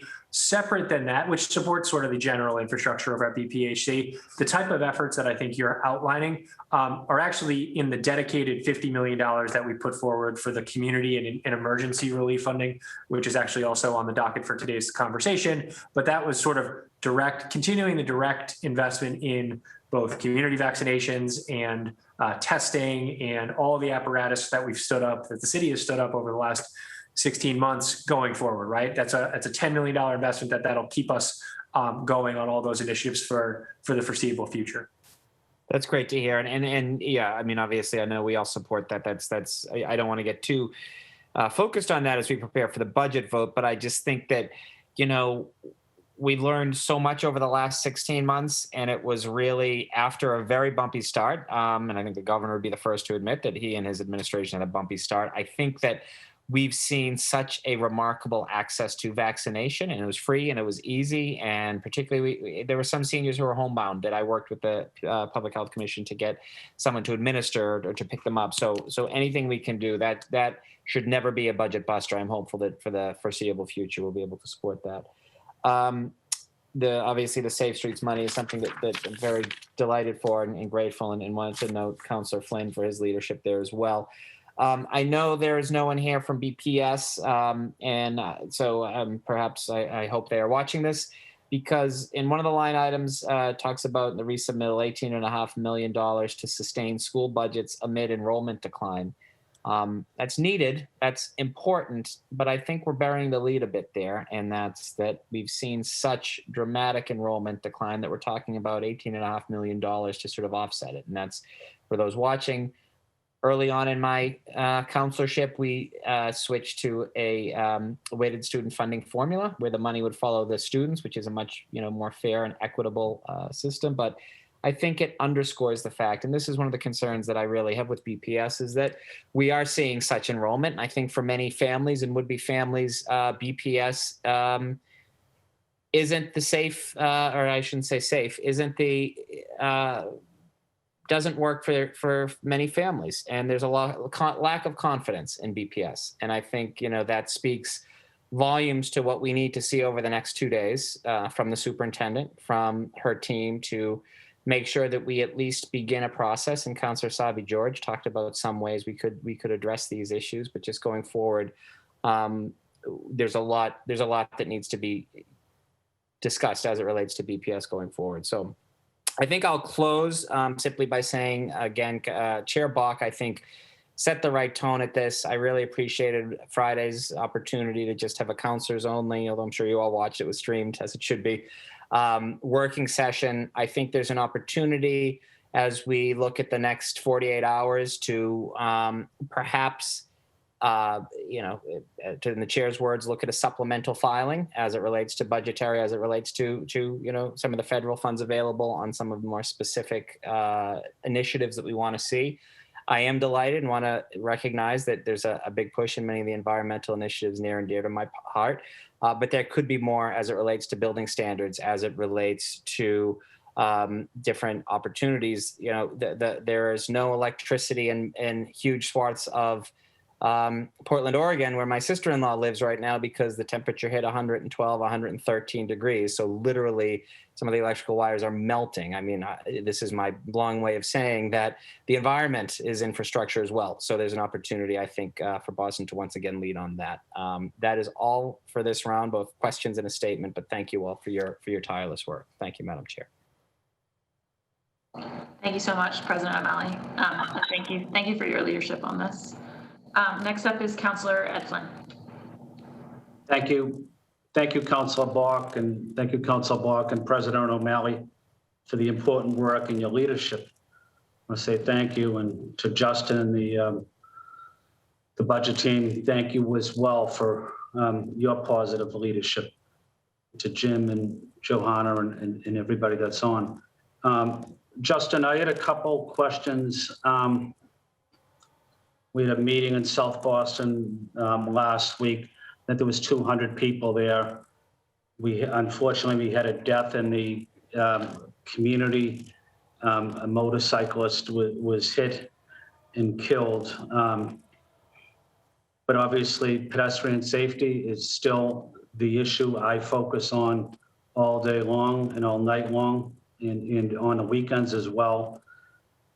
Doesn't seem to me that we have enough money in the budget for pedestrian safety. I know we're putting in $500,000 to hire more staff, which is critical, but then the other money, the operation money to implement those changes, is that actually enough to make major significant changes that are needed throughout the city? No, it's a good question. And I think the additional money is just what we've added since obviously partnering with you, Counselor, on advocating for it, but that's just what we've added. I'll get you the total dollar amount, but the total dollar amount we're spending on all transportation infrastructure, so that's roads, bridges, sidewalks, street lights, street safety, all of that stuff is north of $1 billion. So it is the far and away the biggest part of the capital plan. Now, with that said, there's also the ability to implement it and the ability to sort of to keep traffic moving in certain areas. So it's all a combination of getting the staff we have who can engage the community, do the workplace or the roadway safety work, and then working with our contractors to actually implement it. It is a $1 billion sort of overall streets plan. Certainly always more is needed, but I think by adding the $2 million, I think we added what we thought we could sort of accomplish in the next year without putting ourselves out there for work that we didn't think we were going to do. So I think certainly agree that there is certainly a need for more, but we're trying to be realistic with what we can accomplish in the near term. Justin, I know we spoke many times about a lack of basic city services down the South Boston waterfront, Fort Point. I am concerned about public safety vehicles getting in and out of there, especially during traffic. Especially an ambulance. How close are we to getting an EMS presence in the South Boston waterfront? It's a great question, Counselor. I'd want to circle with the Public Facilities Division, BPDA, and EMS before I gave you an exact answer, but we could do that by the end of the day tomorrow. Thank you, Justin. I know we're getting a lot of federal money in as well. HVAC for students in the BPS system. Are we going to get will we get the improvements to HVAC, air conditioning, before the start of school and at the end of August? As you know, it could be 95 degrees at the end of August when kids go back to school, early September. Are the kids going to be able to study and learn in a new classroom with HVAC updated? It's a great question, Counselor. I think from leaving the federal side, we do have a robust budget to invest in our HVAC systems, our windows, our boilers, our roofs, all of the sort of core building mechanics that are sort of less sexy, but really essential, as you mentioned, for children to learn and creating nurturing and welcoming environments. We are working on those projects all the time, but certainly we do so, especially during the summer. With that said, we have 130-ish buildings in the city, many of which built before World War II. So we are working our way to address some of those needs. I think during COVID, we certainly addressed a lot of the Windows needs and certainly getting those in a better place than they were pre-COVID. But it is a process, and it does require us to sort of tackle it in a staggered way, because we can only be in the buildings during the summer, and we have so many of them. So I think we're working our way through it, and it's certainly a high priority for us where we continue to invest in. With that said, I also think that certainly the BPS federal money, which is the $400 million worth of ESSER, could be an opportunity to supercharge some of our efforts that we're doing on the capital plan side, because it's one time in nature, it's really COVID specific, or it's really sort of health and safety and sort of environment specific. And I think would be a good opportunity for us to use that funding. So I think certainly would be happy to circle with the school department on their thoughts about including, a robust HVAC plan for the federal funding as well. Thank you, Justin. I'm very happy about the significant funding for ADA compliance on ramps next to sidewalks. That's a major investment. Thank you to the mayor's team. Critical to make sure our persons with disabilities are treated with respect and dignity. Certainly support and advocated for funding, additional funding for the for civil rights, and the Human Rights Commission is going to be critical as we address hate crimes, whether they're in Boston or throughout Greater Boston as well. So I want to acknowledge the Human Rights Commission that was established by Mayor Flynn in '84, I believe, or '85. I guess my final question, Justin, on going back to pedestrian safety, we only can do pedestrian safety infrastructure improvements, improving the quality of life for residents with the money for pedestrian safety infrastructure improvements and having police on the street enforcing speeding laws, having police on the street enforcing other laws as well, motor vehicle laws. I'm happy that we have 2 classes going in, including a cadet program as well. But I think going forward, we see almost 100 police officers retire every year. So just to keep up with that, we almost have to hire 150, 200 every year. But what are your short-term plans and long-term plans as it relates to hiring police officers? Sure, Councilor, I appreciate that. So in the FY22 budget, we have 2 classes of 125 officers, one starting in a few short weeks and one starting obviously 6 months after that. That is about as much as we can handle from an infrastructure point of view because of the size of the facility, because of obviously the time it takes to train the officers. So we've sort of quote unquote, maxed out how many we can add in the existing structure. I think we also have to, long-term think creative about the size and space of our police academy, as well as, potential, again, would defer to the police department on the exact specifics, lateral moves from other departments across the city, because I think that, not across the city, across the state, because I think that that's an opportunity to fill some of those gaps that you discussed. But I would certainly want to let the experts at BPD speak more to their long-term goals. Well, thank you, Justin, and your team. Thank you, Council Bach. I appreciate giving me an extra minute or so. Thank you. Thank you, Councilor Flynn. Next up is Councilor Baker. Thank you, Madam. Thank you, Madam Chair. Justin, thank you for all your work you've done here today. You started out with talking about the good things we've been able to do in this budget here because of the stability we had leaving last year's budget. We wouldn't have been there if we voted last year's budget down. Would probably still be in a 1/12 budget. Would be looking to put people back on the payroll instead of adding people onto our payroll. So good job last year, Justin. And we'll go into this year. Can you talk to me a little bit about, Councilman Heaton had talked about the camera contract, maintenance contract. Can you tell me what that contract is, where it is, and what's the issue with it? Thank you, Councilor, for the kind words. I think on the camera, I'd have to circle with really the Office of Emergency Management. It's my understanding is it's part of the UASI program, which is the regional federal grant program that we run for the city, that we run on behalf of the region. So I'd want to get the exact specifics before I answer, but I'm happy to do so before the end of the day tomorrow. Yeah, because that's very important. That's not just us, Justin, that's the entire region. We shouldn't be making decisions to destabilize the region. So I'm advocating that contract gets signed and that contract gets moved forward. Also, can you tell me about what's going to happen with the Section 400 officers?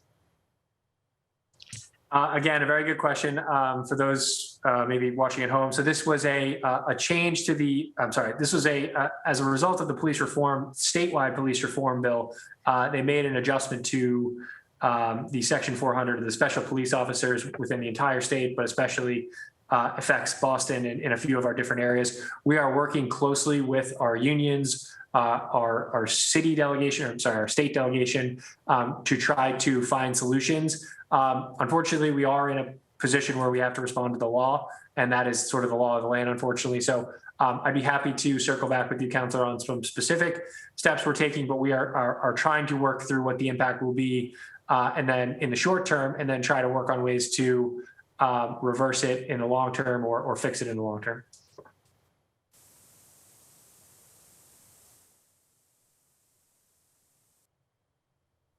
Councilor Baker? I think we just lost him. Sorry. Let me just, well, we'll get him back, but in the meantime, why don't we go to you, Councilor Campbell, and then when Councilor Baker comes back, he can finish any questions he's got. Sounds great. And thank you, Justin, Jim, Johanna, of course, your entire team for the hard work. You guys are indeed working very hard. So I want to acknowledge that. I also, had a question around the Section 400 officers, because as you can imagine, getting a lot of calls and emails. I do think what's been really frustrating is just the lack of communication between the administrative side and the council side on this. We knew there was a new law, of course, coming into effect, and that there'd be some changes we'd have to make. And it's new for everyone. I want to acknowledge that. But obviously the counselors here want to support, want to be helpful in making sure people are not unnecessarily losing their jobs. So Justin, please keep us abreast as to how we can work in partnership on those issues. I also want to lift up what Councilor Mejia said when it comes to youth jobs. I won't belabor the points. I know there are folks waiting for public testimony. I also know that there are other council colleagues who want to speak, but I wanted to express my concerns or just lift up her advocacy, because I'm in total agreement with her, along with Councilor Flynn on the pedestrian safety piece. As district councilors, we get them all day. I have been advocating for the last 6 years for not only areas in my own immediate neighborhood, but other parts of the district where folks have been pushing for slow streets and the implementation of speed humps and other structural changes, and have yet to get them, even though they've experienced accidents and people, of course, dying as a result of or being killed, frankly, as a result of an accident or a crash. And so definitely want to lift that up and echo my sentiments of Councilor Flynn. Greater investment needed, but really a timeline for folks on these things. One neighborhood was asked, of course, to apply for slow streets again, which is really frustrating because they were asked before to apply and they didn't get slow streets, and now they're starting all over again, even though they have immediate traffic concerns for themselves and their families and, of course, the kids in the neighborhood. On Boston Public Schools, I came out as a no vote initially on this budget because of Boston Public Schools, Mass and Cass, and the police department, along with these other additional pieces too, but those three main areas. And Boston Public Schools, Madison Park continues to come up. There is a push and has been for years for Madison Park to be in Bill BPS, for there to be a real strategy around improving Madison Park so it can deliver the vote tech experience that we want every family to have. But also bigger than that, right? For it to be the hub of a larger vote tech program and initiative coming out of Boston Public Schools. And we've been talking about this for a really long time, but folks are continuing to advocate for more there, including Madison Park being in the Bill BPS. So want to continue to push for that. The Sarah Greenwood School in my district is at the top of the list as well. It's a school that is just experiencing incredible infrastructure challenges. I know the department has been in touch with parents, but parents are beside themselves. They want a swing space. They want a timeline with respect to permanent, a new construction, a new building to replace that school. So I think I appreciated you talking about how we use federal dollars to accelerate these projects. It's frankly, something I was stressing when Marty was still here. Interest rates were low. This was an opportunity to accelerate capital projects. I think at this point, families want a plan. What is the timeline to accelerate these projects? What is the timeline to make sure every school has an HVAC and AC system, particularly when we look at the weather this week and how it was, of course, when folks were still in school. What is the timeline? What is the, how will they be engaged in that? Of course, how will we be held accountable to that timeline? They want that to be public and transparent. Transportation within Boston Public Schools, I think everyone on this Zoom has expressed real concerns about the lack of sustainability with the BPS transportation budget and so much more. Declining enrollment, Councilor O'Malley mentioned it. That is a major concern for this district, and I think we need a more comprehensive response. I know there's some resources we're pouring in to sort of close the gaps, but just lifting up, I don't have time to ask all my questions, so just frankly turning them into comments. On Mass and Cass, I told Councilor Bach in the previous council working session that we had, it wasn't merely about investments and monetary investments in this budget to respond to that public health and public safety crisis that we're seeing. It really was about implementing new ideas, whether it's a chief who's just coordinating and dealing with this issue, I call it the Mass and Cass chief, a responder unit, an actual meeting with folks who've been doing the work. I have heard from businesses, stakeholders, residents, you name it, all working really hard. Of course, the employees too. Everyone's working hard. They're overwhelmed. Requesting a meeting with the acting mayor on this very issue, on how we work in partnership. They also want to hear what the administration's ideas are to respond in real time, have that conversation. I've been in touch with task force members who are also very frustrated with how the crisis continues to get worse. And so just wanted to lift that up and to re-up my correspondence with the administration on a meeting of some sort happening between the administration and acting mayor and these folks who are doing the work on Mass and Cass. And then my last piece is the police department. And Councilor Bach, I know, and I apologize if there's a fan, I have a fan going on, so there might be occasionally I hear it going, getting louder. But I know we've talked quite a bit on the police department, pushed for the supplemental conversation to include the police department. I do think there is maybe a different way of looking at how to rein in this budget. And I think we all agree it is just not sustainable going forward. I do think there's enough officers in the system. We have a new class coming online, which is wonderful, that just got graduated. I think there needs to be a greater push at shifting a culture in a department on structural changes that are uncomfortable, I think, for a whole host of folks. And that's hard work. I get that. Officers are working really hard. This is about systemic reform to create greater transparency and accountability and to rein in a budget that is just not sustainable going forward. And I've lifted up the same concerns with budgets of other departments that are not sustainable. And so I think, I'll continue to work through Councilor Bach on some of the ideas, including ideas that are coming from the community that they want to see in terms of changes to this police department. And there's a real frustration that after thousands of emails and calls and showing up at our hearings, that the budget as presented looks very similar to the budget of last year. And so just wanting to lift that up. And I guess I'll end with one question, since I'm sure I'll see the gavel and I have another conflict, unfortunately, that I have to get to. It's been almost 2 hours. The additional resources for OPAT, what is that going towards? What's the timeline for OPAT? Where are we with OPAT? Have had no updates. So just curious where we are in terms of the implementation of OPAT, the setup as well, and when it will become public facing. Thank you, Councilor, for all those comments, and appreciate the partnership and the advocacy on all those areas. And on OPAT specifically, so the extra $300,000 will bring the entire OPAT budget up to $1.3 million. That'll fund about 14 staff and sort of ancillary costs, whether it's supplies and materials, office space, and the like to get the office up and running.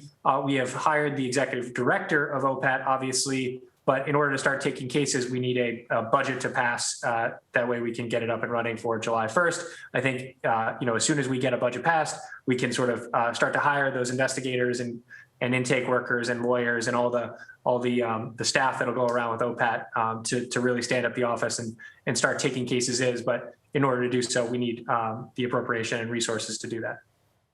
That's helpful. And I agree, you definitely need the resources. And for me, one of the things that was always an interesting conversation with folks who are advocating for this budget, the BPD budget, to be sustainable, was as you create more entities to create greater accountability and transparency, well, that's going to cost resources. OPAT is one of them. I pushed for it because I knew it had significant potential to create greater accountability and transparency for our police department, and I think it's a great thing. But obviously, we still have a budget that's $400 million, $70 million overtime, and there needs to be a question of how we save real money there, particularly from the overtime budget, to reallocate for things like OPAT, but also, of course, to the root causes of violence. Because like I've said, and I think officers agree, they alone will never be able to eradicate incidents of violence in the city of Boston. There needs to be greater investment in mental health supports, trauma, of course, our educational system, moving people out of poverty into home ownership opportunities and other economic opportunities, jobs, creating jobs, et cetera. And a large amount of those resources, Office of Recovery, think about what they're dealing with in terms of substance use and the opioid crisis. All these departments need resources. And then, of course, the organizations that are external to our city that are doing this work to interrupt, prevent violence also need resources. And many of them have a proven track record of actually interrupting cycles of violence and yet struggle to get the human capital and resources they need. And so there's one way that we can help support those efforts by really looking at our own budget within the police department to think about how we redirect some of those dollars to these other purposes. I see the gavel. I'm going to turn it back over and be respectful. And of course, I know Councilor Baker got bumped off, so want to be mindful to my colleagues as well. Thank you, Councilor Bach, and I will stay in touch with you and of course, the administration as well. Thank you. Thank you, Councilor Campbell. Yes, we're now going to try to go back to Councilor Baker, whom we lost. Councilor Baker. Thank you, Madam Chair. Sorry about that. I ran out of battery there, but I gave a very eloquent answer, Councilor, and you missed it. I'm sorry. Sorry, can you give it again? I forgot it. No, I think we were on the UASI and the camera and the special police officer. So we will get you an answer both on the SPOs as well as an update on where we are with that contract by the end of the day tomorrow. Yeah, but Justin, I'd like something about what's happening with these officers that are Section 400. I'd like to get it on to the public so they know what's going on. There's multiple officers. We don't know if they're going to be laid off, if they're going to take pay cuts, which to me looks like unfair labor practices. But if you can answer that a little bit. Yep, sorry, I did talk a little bit about that. That's my mistake. So for folks in the public or folks outside, so as part of the overall police reform bill at the state, a part of it was a change to what are called special police officers, of which there are some in Boston across a whole host of different departments. But one of the things that it does is it sort of decertifies them effective July 1.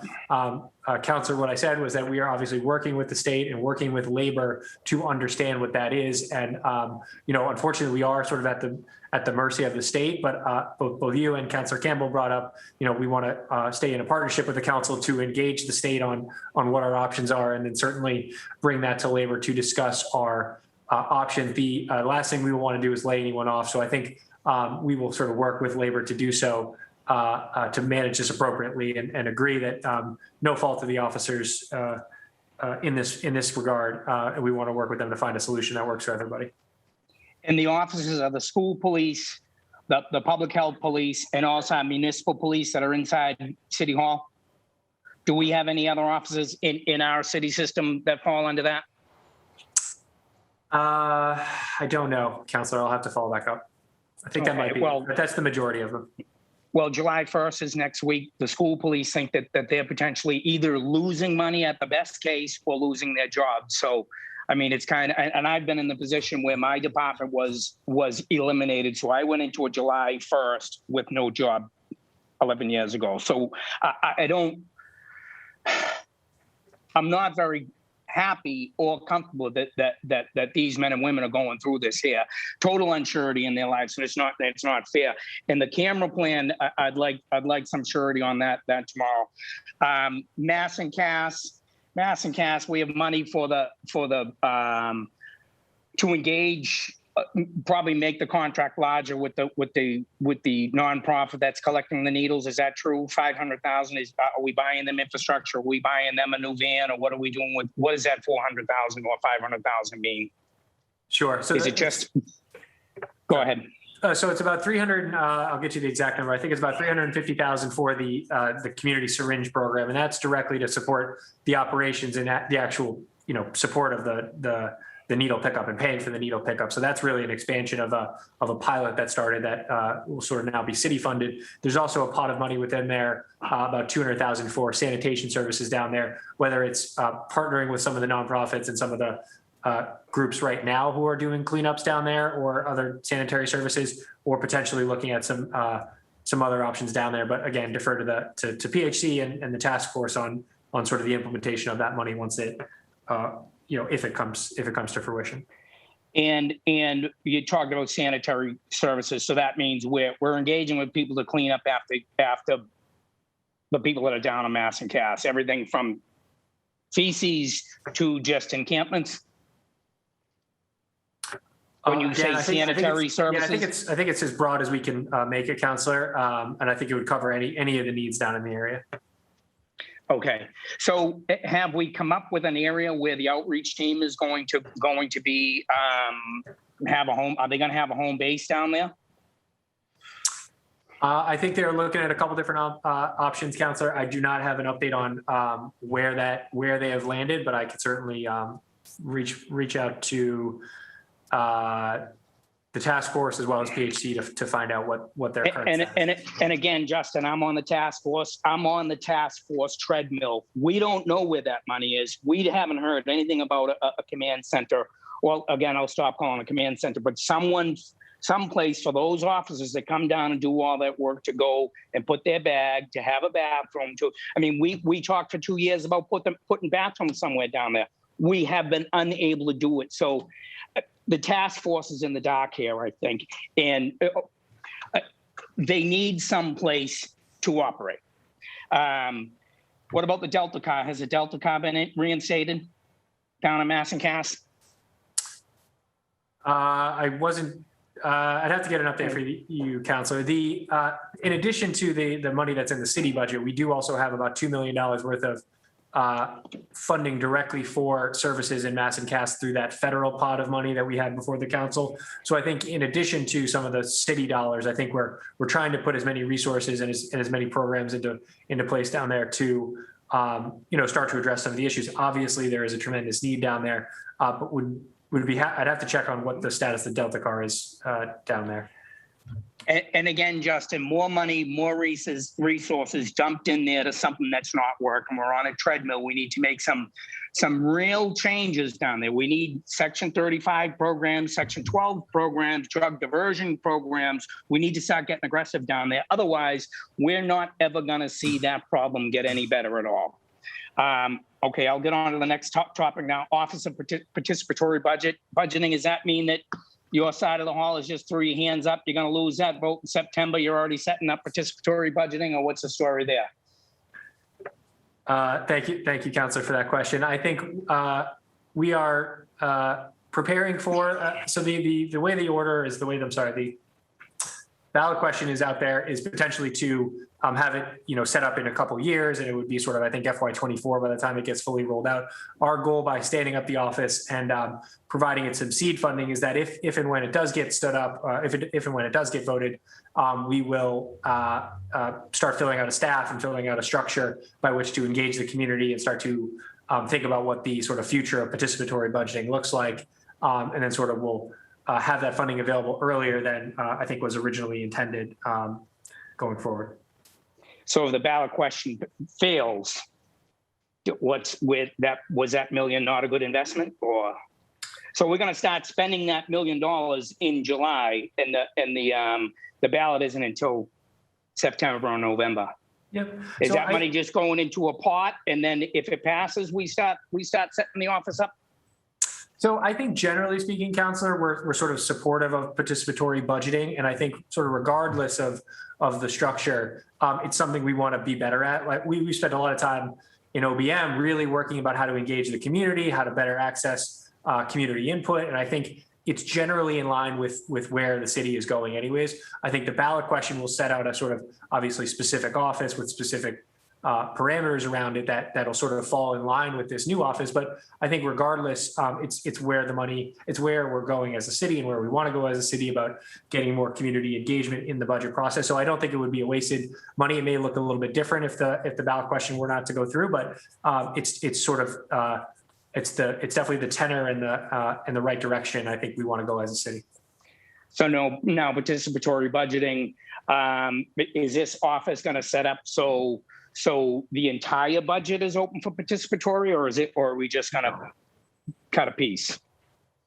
No. So this, the idea is that this office would help determine what the size and scope is of what the dollar amount is that they're sort of budgeting every year, or that we're engaging the community in every year. I think obviously the original order had a dollar amount or a percentage amount laid out for how much was to be set aside. That's obviously gone away. So I think it's going to be a little bit of a partnership between obviously this new office as well as OBM, who really does, and the men and women of OBM, who I've woefully not thanked enough for today's presentation, who do all the hard work. They're really the experts when it comes to sort of figuring out how much money we have, figuring out how much, what are our fixed costs. We want to make sure we're keeping the overall structure of the city's finances in a good light and positive moving forward. So I think it's going to be a little bit of a yearly conversation about how much goes into participatory budgeting. But again, I think that's hopefully what this office will help determine, as well as sort of the structure by which we engage the community.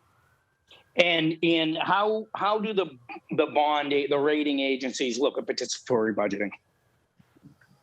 Do they have an opinion on that one way or the other?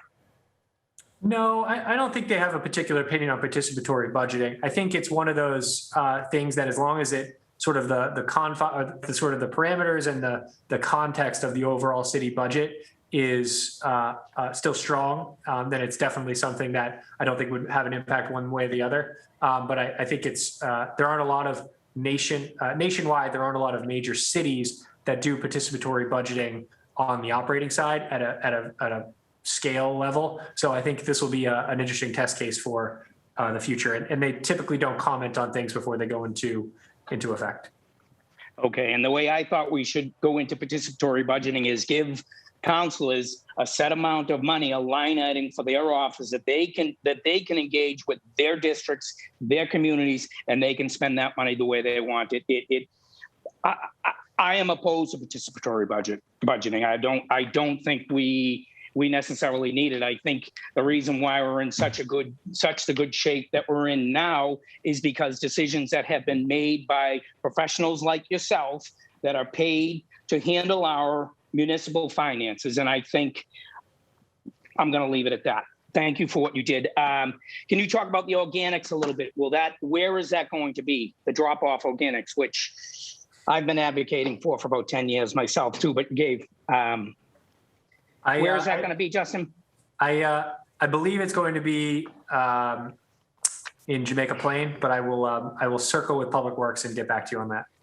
Okay, yeah, I think in the Public Works they talked about it a little bit, but I didn't quite get it. Yeah, and the last thing that I want to talk about is the school a bit.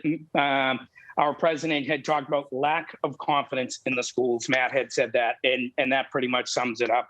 I don't really feel good about the way the schools are going. My children went to BPS for the first 5 years. It was a fabulous experience, but I'm not sure that same experience is there. Advanced work being taken out of the picture. The amount of time that we spend on Latin Academy and O'Brien talking about those schools, when nearly the rest of the schools are all failing, but we'll spend all that time on Latin Academy and O'Brien. I think it's not a good place we're in.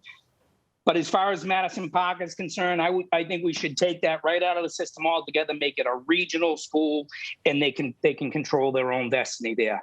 That's my last thought. I'm gonna leave with you there, Justin. And Justin, thank you for the work that you do. This is a difficult job, and I appreciate it. Thank you, Madam Chair. Thank you, Councilor Baker. And councilors, I believe, again, let everybody go on a little bit longer. I think most folks are set with that round of questions, but if you wanted a second round, if you could just raise your hand or text me or otherwise let me know that. I have, Justin, just a couple of questions to ask on a couple councilors' behalf. Councilor Wu had to jump off, but she did want to know whether you know or you can get us follow-up on, you mentioned the federal funds, the ESSER funds for BPS. And, when BPS first came out with its timeline for community consultation on that back in April, May, the council expressed some concern about the fact that it was sort of set to do its draft recommendations on Thursday, which is obviously after the budget vote. And I know you've heard today from councilors about some things they hope BPS is prioritizing in that, like HVAC. So I think it would be good if the council could get some kind of advance, information about where those recommendations are currently going on Thursday. And then that's sort of my comment. Councilor Wu's question was just if there was any update on that timeline, what you know about it, whether it's changed at all. Not that I'm aware of, Councilor, but I could certainly circle with the school department and figure that out. Okay, great. I think that's important for us because it's another piece of this puzzle. And then Councilor Asabi George had asked at the working session on Friday, if you could just talk a little bit about what the impacts of a 112 would be. I know she was curious whether there was some, because of hiring that's happened late, maybe we had vacant positions so that if we went to 112, we wouldn't have to do layoffs and was wondering about the ability to move money between departments. My impression is that that's pretty constrained by the charter, but I just wondered if, since you're the expert, not me, that you could speak to that.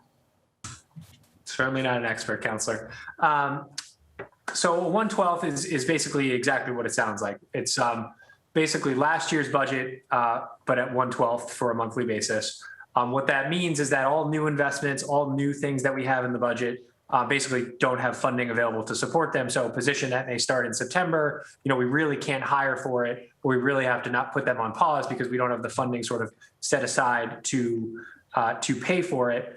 Now, with that said, I think to answer your question around the hiring freeze that was in effect last year was lifted in January, and we basically caught up with where we are from a hiring perspective. So we are sort of in the process of actively, and certainly the school district is in the process of actively hiring for the fall because they have to have positions in place, and they have to get them trained, they have to get them their assignments, and they have to build their lesson plans and all that stuff that I know folks know well when it comes to getting ready for a school year. So we're really in a position that if we're in a 112 situation, we really have to pause on a lot of the spending and a lot of the investments that we're making, and even some of the baseline expenses, because contracts are still going to go up. We still have to pay our pension. We still have to pay our debt service, all of which is going up and is sort of what we call a required cost. Otherwise, we would default on our bonds. We would fall out of our pension payment. So we would have to, we'd have to find reductions in other places in order to afford that. As far as what we can transfer every year, we are limited in what we can transfer between departments, and it's $3 million. And typically we do that in April of every year. So we would be sort of well outside of our normal bounds if we were to sort of move forward with transferring any money within appropriations. Thanks. And I guess, you were already asked to opine on what the rating agencies think about the participatory budgeting, and I agree with you that as long as it's within the context of an overall stable fiscal structure, it shouldn't be an issue. Do you know the history of when the city of Boston was last in a 112? I have this impression it was back in the 80s. This might be a Jim question. And kind of certainly my impression is that sort of just the idea that we would go into it is a problem for them, separate and apart from the question of how long we stay in it. But I don't know if either of you could speak to that. I believe it was the 90s for BPS, and I think it was the 80s for the operating budget. It was funny, I was actually talking to our city auditor, Maureen Joyce, and they have challenges where youth jobs don't start or lifeguards don't get hired, and we are sort of in a similar scenario where we have up to 5,000 kids starting summer jobs in the next month, of which there's a large city investment in the proposed operating budget that we'd have to really take a hard look at, potentially pausing if we don't have a budget because that's really funding that starts to get spent next week. And next week. And we definitely want to avoid any types of disruption, especially when it comes to the summer and coming out of COVID and getting those really valuable opportunities for kids. Great, thank you. Councilor, I think, well, again, I'll just remind my council colleagues, I do want to get to public testimony in a minute. So just if you have any burning follow-up questions, raise your hand, let me know. Councilor Mejia, did you want to ask a second round? No, no, thank you. Okay, great. Yeah, so then I'll just say, I mean, thank you, Justin, for the presentation, and Jim and Joanna and the whole group. I mean, I'll say what I've said already, which is that, you know, I don't think it would be good for the city for us to go to a 112. I think it would be quite bad for the city. And not just from a rating agency, et cetera, perspective, but because of the real things that we've discussed today that are in the budget. I think that the council has expressed some of the areas where we really want to see more and kind of a sense of urgency to meet a few of the areas. And I think it's great to hear that you guys are open to sort of a supplemental filing. And I know that's what we'll be going back and forth on in the next 48 hours or whatever it is, maybe 36 hours now. And that's, I appreciate the collaborative spirit you've brought to this, Justin, and I think that's the way that we're going to get collectively to yes, recognizing that things aren't perfect. And on the police department front, because a couple of my colleagues raised it, I think people know that I've been pretty frustrated by the police budget, that I feel like from this year, it's been very hard to exercise council oversight as effective in constraining that budget. And to me, it's fundamentally really a leadership issue.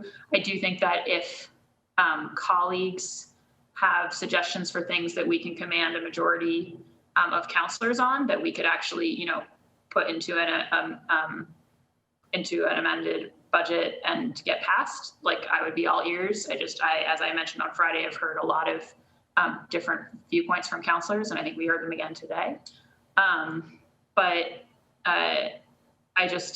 I think that there's a lot that's good in this budget, and a lot that the council sort of has the same impatience as the residents of Boston about doing more on. And so looking forward to partnering with you guys on that for the next couple of days to get to yes. And I now do want to go to public testimony. So I just want to give you, Chief Sterrett, a chance if you want to say any final words before I go over there. Oh, just thank you, Chair, for leading a great process. Thank the counselors and their staffs for a lot of work. I know both in the working sessions and all the hearings and preparing for it. I know it's a lot. There is a lot of good stuff in here, and a lot of it came from direct conversations with counselors. So appreciate everyone's advocacy. Obviously, thank you to both the OBM staff and A&F staff, but as well as staff for all city departments who contribute, really starting in earnest back in January and December to create what was a 6-month process to get to where we are today. And thank you everyone for your work, and appreciate the dialogue today, and look forward to continuing that in the next 36 hours. Great. Madam Chair, Councilor Baker, can I get another minute? Sure, go ahead, Councilor Baker. Thank you. Justin, so we had talked about participatory budgeting and how the bond agencies would look at that. How would they look at a 1/12 if we were to go to a 1/12 this year? Again, they don't speculate on things that haven't happened yet, Councilor. With that said, one of the things that the city gets exceptionally high marks for is fiscal management. And that is a sort of a symbol and a sort of a direct derivative of the council and mayor coming together to pass an on-time budget. One of the things you may have seen up at the state, in addition to other reasons, but one of the things that they sort of got dinged on a couple of years ago was sort of consistently late budgets and surpluses and deficits, and sort of a process by which is a little bit less straightforward and a little bit less sort of collaborative, I think, than what we have in the city. But generally, they look highly on our management of city resources, and that's just not the mayor and A&F. That's also the council and their sort of collaborative spirit of trying to get a budget done on time, so that we don't have to worry about layoffs and 1/12 budgets and all that stuff. So nothing specific on this, but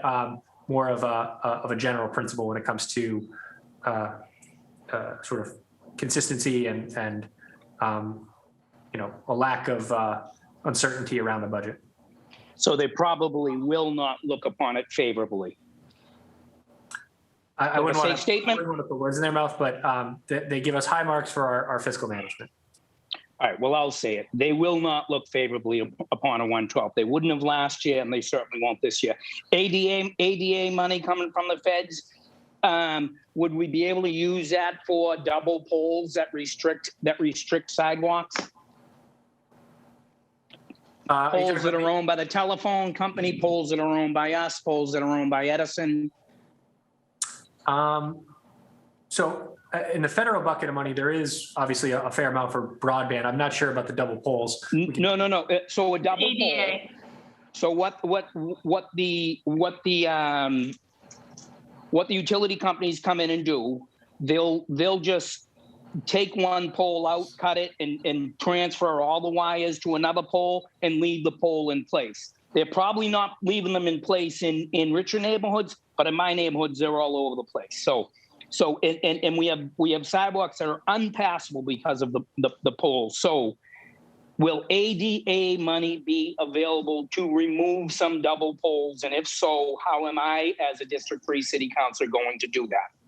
Gotcha, understood. So the ADA money we have in the budget is really designed around pedestrian ramps and intersections to get all of those ADA compliant. With that said, we're oftentimes working on larger subsections of road because you usually just don't go in and put a ramp and usually redo the whole sidewalk. I'm sure we can look at double poles in those areas. That's also a small piece of the overall city pie when it comes to transportation investments. So happy to see if we can either identify a specific source for you on the ADA side that's already, on the double pole side, or if it's a conversation with the utilities, frankly, that they should be replacing them. I think we're happy to entertain that as well. Thank you, Justin. Have a good day. Thank you, Madam Chair. Thank you, Councilor Baker. And I do see Councilor Mejia's hand is up as well. So I'll go to her, but just keeping mindful, we've got about 20 people for public testimony. So Councilor Mejia.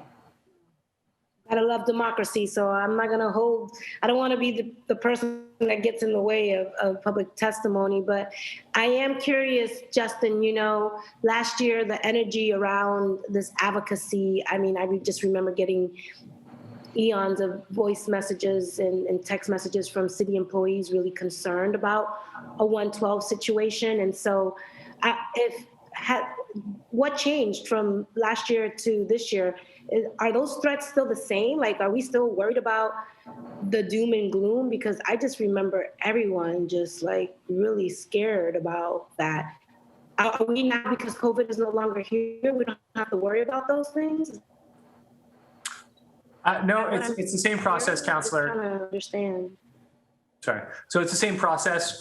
We have, I'm still hopeful to go 12-0 on the vote on Wednesday, but I think we are preparing in the event that we do not get a budget passed, and it would require us. Sorry, I'm not sure if you're talking or not. No, she's not. She is. Councilor Mejia, you are frozen, so yeah, you might want to. Okay, go ahead, Justin. Okay, so we are preparing in the eventuality that does happen. It would require a department by department review. It's too early for me to speculate on what the impacts would be, but as I sort of alluded to earlier, we are already hiring positions that are funded for next year because of timing or because of a really a need to get them started. So those positions would be frozen or would be paused or would be furloughed until we do have sort of resources in place to do so. We do a very comprehensive department by department review to understand that, and I think that's something that we. If we have to go down that route, that's certainly something we will do. Can I answer that question? Councilor Baker, if you'd like to make a very brief comment, but I want to first, let me just see if Councilor Mejia had wanted to follow up before. Okay. Councilor Mejia, did you want to follow up on that? Yeah, I'm just trying to, yes, I'm just, my hope, Justin, with my question is I really want to understand all of what's at play here, because a lot of folks who are tuning in and watching a lot of the stuff that's been happening over the last few weeks here on the council, there's a lot of confusion about kind of why things look the way that they do. And so, every vote that we make, and if if we're going to impact folks, I think we need to be consistent with that messaging throughout every year. You know, it shouldn't just be who happens to be in. I don't know, there's just some clarity that I appreciate you providing, that it's always the same no matter what. The threat is always real, and so thank you for that. Councilor Mejia, I also just want to say, I think Justin is being diplomatic, but I think my understanding from what he's saying is that the new hires that are supposed to happen in July for BPS would be frozen and not happen if they went to a 112. I mean, but Justin, I know you didn't say it that way, but is that accurate? So generally, a great example was so we made a whole bunch of investments at specific schools and in central office or district-wide liaison, social workers, cell supports. Those are all funded with the new money that is in the BPS budget, for instance. If the BPS budget were not to pass, although again, I am still very optimistic and hopeful that we get we can come to a passed budget, those would no longer be funded. So therefore they would either have to be paused or they would have to be removed from the budget because there isn't the resources available to them.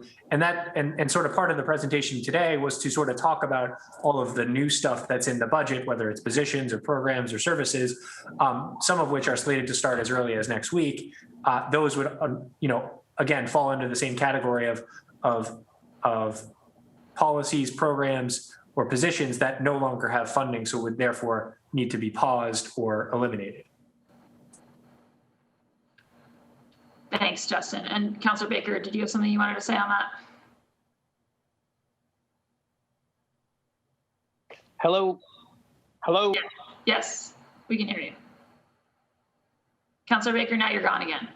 Okay. Now we can hear you. Oh, no, now you're gone again. Could you just? Do you have me? Yes. Hello? Okay. So last year we had multiple contracts that were over, that needed to be funded in the new year. So that was multiple people, multiple departments that would have been unable to fund their contracts. So that's why the layoffs would have happened last year. And on top of that, we're going into an economy that we hadn't seen since the Depression. Very, very unstable. So that's what's really different between last year and this year. This year we have ARP money, federal money that will backstop us, help us out. Last year, none of that was there. Last year was very, very unstable. So thank you, Madam Chair, for allowing me to speak. Thank you, Councilor Baker. Yes, and I think the trouble, and I think that's a true description, but obviously the ARP money, nothing backstops the budget if the council doesn't appropriate it. So I think it's just important to stress that while we're in a different fiscal situation this year, I think it's incredibly important that we not, precipitate a crisis. But I think that, what we heard from the council last week is people's concern that we're not moving urgently enough on some of the existing crises. I think about the fact that I think private equity is very prepared to snap up residential and commercial properties around the city, and the city has a real interest in making sure those are still accessible to local residents and local businesses. That's why I think you've heard so much energy around AOP. Obviously, we've talked about mass and CAS, green jobs today, childcare crisis, the youth jobs specifically for young adults, like Councilor Mejia mentioned. Thinking about how we expand our support for small businesses and like land trusts can be part of the AOP stuff. So, and then I know on the BPS side, we've heard about social workers, Madison Park, peer mentoring, and lots of other things. And so I will say that, one thing that I, as the chair, have asked of both the administration and of colleagues over the past week is for us to be oriented together to getting to yes, instead of just sort of talking about sort of like fears of a no. Because I know that was a complaint last year, was that we were sort of just talking about the bad side of if we went to no. And I think we want to be focused on being solution oriented. But I guess Councilor Mejia is right that we can't gloss over the fact that going to no would have some pretty immediate consequences, especially on the schools, youth jobs, and some of the new investments like the TPS program that's meant to start next week. So thank you to councilor colleagues for that. Now delayed, and my apologies to the folks who've been waiting patiently in the queue. I am going to go over to public testimony. So thank you, Chief Sterrett, and to the budget team. And on public testimony, I'll be calling folks in the order I have on my sheet. So I'll be starting with Gerald Gabot, then it's Natalicia Tracy, and then Fatima Ahmed. All right, those are the first three.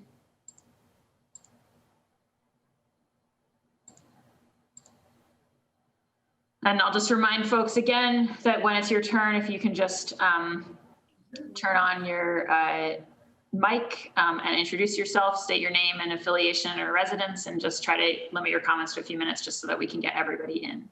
And if I mispronounce your name, my apologies, and please correct me. So Geralde or something else, please go ahead.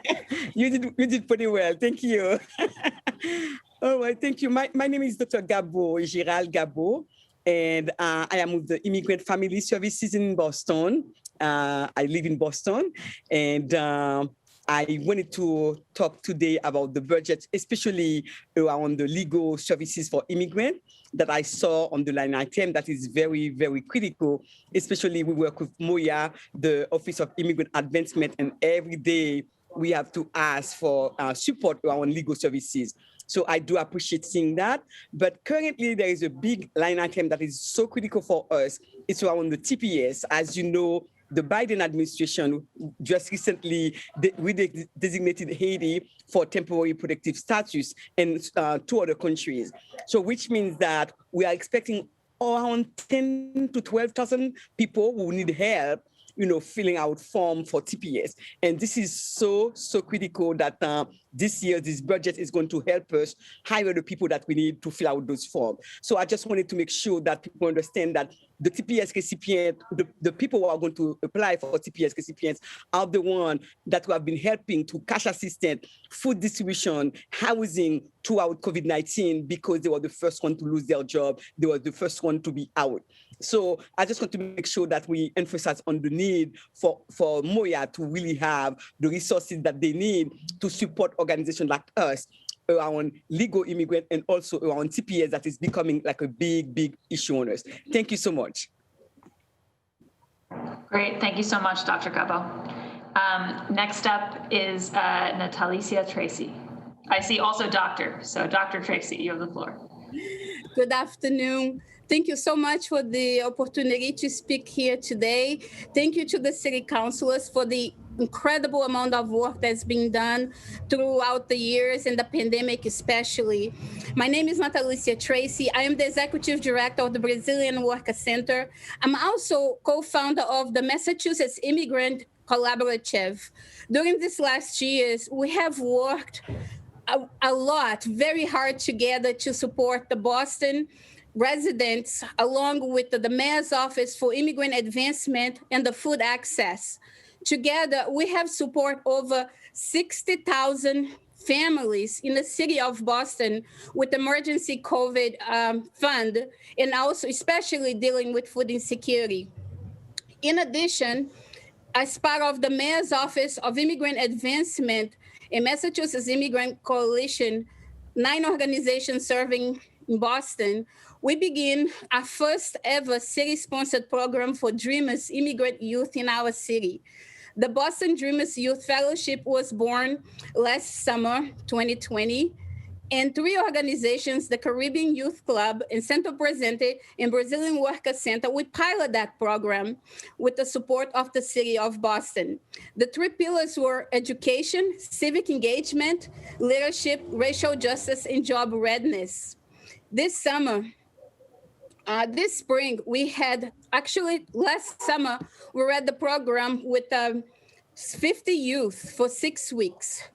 The second successful pilot we ran this spring, we just finished, and we had 100 youth across different ethnic communities, hosted by 6 organizations, including the Brazilian Worker Center again. And most programming is locally designed and delivered, some joint session taking place across groups via Zoom. This summer, we are looking forward to this summer 2021, we're looking forward to a full-fledged program will begin very soon, as early as mid-July, in which we're going to have 200 youth assembled by 9 immigrant organizations. This program is designed particularly to support undocumented immigrant youth of color. It is the first such as youth leadership program of this type in the city of Boston.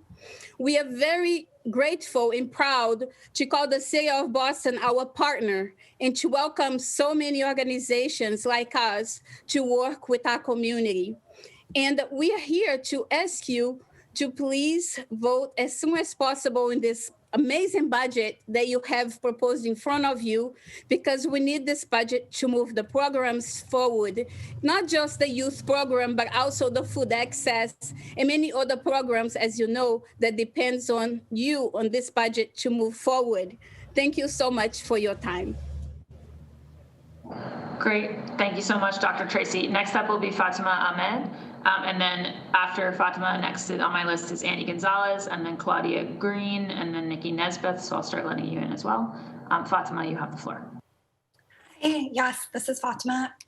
Sorry, I have a cough. I am Executive Director of Muslim Justice League. I live in Dorchester. I also work downtown in Chinatown, and I'm here, speaking not just for myself as a resident, but for a lot of community folks who are really disappointed in how nothing has changed with the Boston police budget in the past year.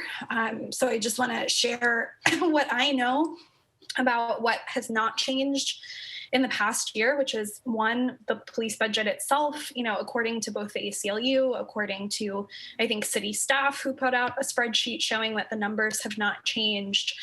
We know that the budget is still over $400 million. We also know that overtime has not been reined in any way. There's no process or policies that are changing around overtime. And so we expect that, not only will we go over in this current fiscal year, but I imagine with the upcoming budget as well, even though it claims to have a significant cut to overtime, that it will still continue to go over. The other thing that has not changed is that thousands of people emailed every single person here on the Boston City Council, although many of the councilors have already dropped off of this meeting, which is unfortunate.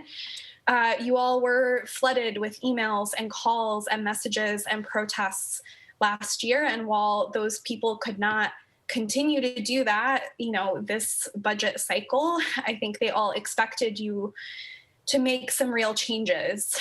And those messages were not simply about overtime spending being out of control. It was about racial justice, right?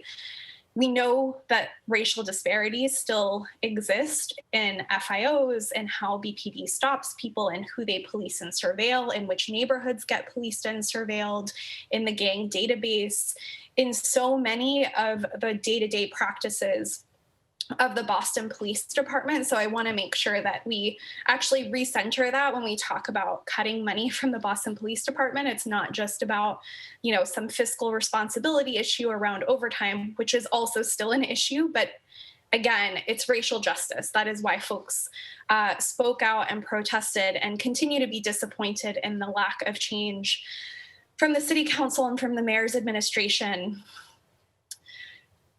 I do think the one thing that is different in the past year is that we've seen multiple allegations of violence against women and children for, leaders in the Boston Police Department, as well as their colleagues apparently, covering for that or smoothing that over. And so it's even more deeply disappointing and kind of horrifying that we would continue to give them not only the same budget, but actually be hiring more officers. As far as I know, we just had a class of about 100 officers graduate last week, and you all are thinking about hiring 2 additional classes this year, which is deeply disappointing. So we're asking for, at the very least, a hiring freeze on, on the Boston Police Department, rather than increasing the number of officers, which, again, if you look at the ACLU's data and other people's analysis, increasing officers is not going to solve the overtime problem. I'm not sure how we came to that solution, or where the justification is or data is to back that up. But so many of us believe that we need a hiring freeze and need to actually see some real change in the police budget this year. The one other thing that I'll say has been different is that cities from Oakland, California to Durham, North Carolina have actually made changes in their police budget, have actually moved money towards community-led funding and community-led initiatives. And yet Boston, unfortunately, remains the same and is continuing with the same old police budget. So again, just voicing really deep disappointment and frustration from myself and from so many community members who not only reached out to you all last year, but heard from many of you that you believed in that change and that you would fight for it. And yet we've seen most of the city council be completely silent or even just completely do 180 on those demands this year. So really frustrated and hope that there's something that can change this time around. Thanks. Thank you, Fatima. Next up is Annie Gonzalez, and then it'll be Claudia Green. Annie? Hi, yeah, thank you. The Reverend, I should say, I see. Yes, thank you. Reverend Annie Gonzalez. I live in Jamaica Plain, near Forest Hills. I have a daughter in the Boston Public Schools. She just completed kindergarten at the Mission Hill School, mostly on Zoom, but hopefully not in the future. So I really want to second everything that Fatima just talked about. So she made so many excellent points about the budget and the Boston Police Department and the ongoing frustration from communities who've been organizing around this. So I'm just going to share two really brief anecdotes from my personal experience. One, my experience working with someone through the Boston Immigration Justice Accompaniment Network that I'm part of. Which was a few years ago. On Mother's Day, I spent some time with a woman who was going to visit her son at the Suffolk County House of Corrections. And she was sobbing to me about how she had brought her kids here to the US to be safe from Central America, where they were facing a lot of violence. But now her kids were not safe because her son was in jail and later deported because he was put on a gang database because of the color of shirt he wore. And so, you know, she lost her son because of the resources that Boston puts towards racial profiling. And that's exactly what Fatima was saying. This is a racial justice issue. It's an immigration justice issue. And I just want to be really clear that I know from so many people I've talked to, police do not make our immigrant communities feel safer. The other experience I wanted to highlight was my own personal experience of being shot at by rubber bullets when I was helping to marshal a protest that ended up down near the city hall.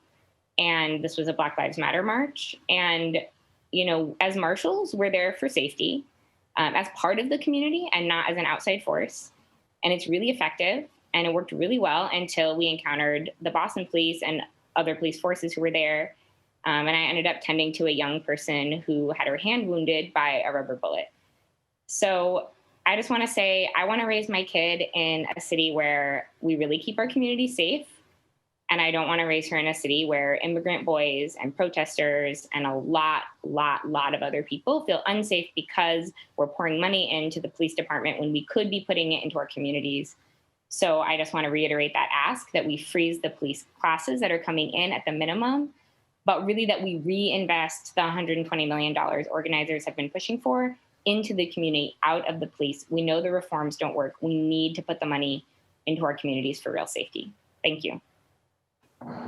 Thank you, Reverend.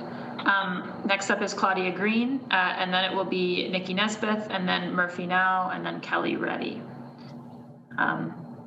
Claudia. Okay, thank you. Good afternoon. I apologize for my noisy AC. We're both running on low here.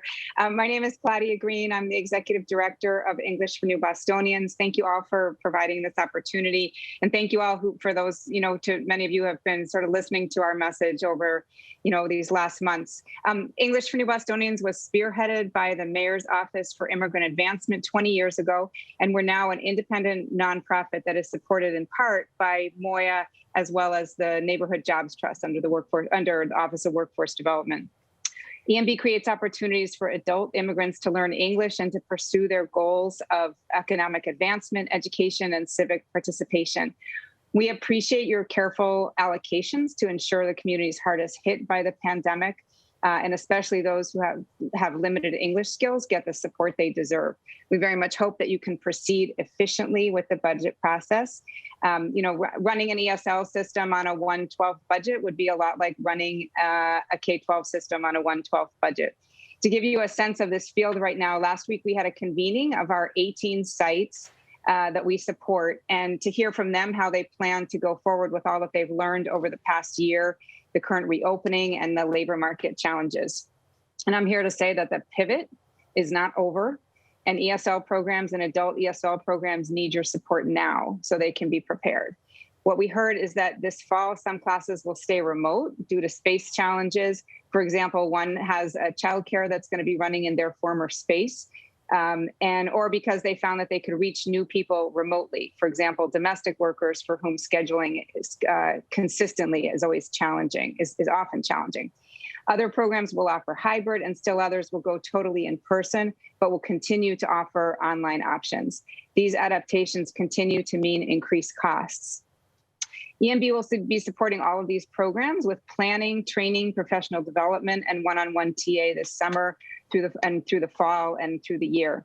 We are also expanding our options for immigrant workers, small business owners, and co-op owners so they can maximize their options. ESL students are gaining both the English and the career and digital literacy skills that have become so essential. And at an ESL for Immigrant Entrepreneurs class graduation last week, I heard student after student talking in English about their newfound confidence, websites, business plans as a result of that class. That is recovery and renewal. And for our ESL for Parents classes, we hope to secure ESSER funds to support more school community partnerships and more immigrant parents so that they can stay informed and help their children to re-engage and catch up. The work is now, and we need a full budget passed. Thank you so much. Thanks for your time. Thank you so much, Claudia. Next up is Nikki, and then it'll be Murphy, Kelly, and then Pam Coker from the BMRB. Nikki? Hi, good afternoon. My name is Nikki Nesbeth, and I am the Executive Director of the Boston Girls Empowerment Network and the Caribbean Youth Club, and also one of the founding partners of the Dreamers Leadership Project that Natalicia alluded to earlier. We launched a project that initially served 50 youth, went on to serving 100 for the spring, and we're on slated to serve 200 for this summer. So I'm just really here. I'm going to keep it short and sweet to ask my elected officials to pass a budget and move forward, because we really need the resources. We already have so many kids who have just much fewer options for employment and engagement during the summer, but they're an important part of our community. So I'm asking you to please pass that budget. We've partnered with Moya to launch this project. And honestly, I'm saying this because it's not easy to often say about the city in which you live, that Moya's work with the immigrant community has completely reframed what my city is to me. A city always feels very far and very remote and very big, and really often very indifferent to the needs of the immigrants that are there. But through working with Moya to launch this project to serve undocumented youth, it completely reframed my city. For the first time, I believe that the city of Boston actually cares about me and what happens to the youth in my community.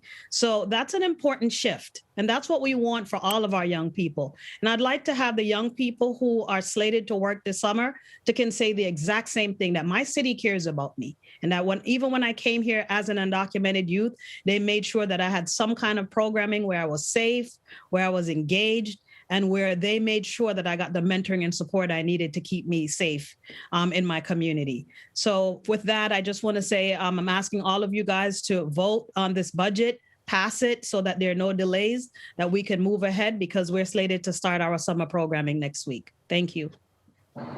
Thank you, Nikki.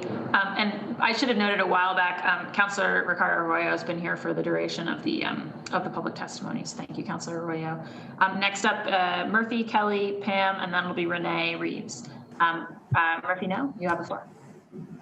Hi, yeah, my name is Murphy Now. I live in Alston. I'm testifying because of the way that this budget adds more police officers and only cuts the police budget by 1%. Adding 2 new classes of police officers is only going to increase future budgets as those men receive training, equipment, benefits, promotions. And the reason for this, that like city officials that I understand, is that hiring new officers will decrease the amount of overtime spending. And the cool thing is we have a lot of data to see if that's actually, you know, a causal link. And if we go back in the historical Boston city budget data, there actually isn't a consistent like correlation or a causation at all between how much extra hiring and how much the overtime costs are. So very specific examples of that. In 2016 and in 2018, even though the force shrunk, we saw lower overtime costs. So even though we had fewer officers around, the officers that were around didn't have to work more. And in 2014 and 2020, even though we hired on a bunch more officers, overtime costs got higher. So it doesn't make sense to hire more officers on to solve the overtime problem, because in addition, the officers that get hired on are not necessarily going to be assigned to the units that use the most replacement overtime. If Boston Police Department in the last year couldn't actualize a $12 million overtime cut during a year when there weren't when sports stadiums were empty, when almost all public events were either canceled or went virtual, why are they going to be able to actualize the overtime cuts that are in this budget?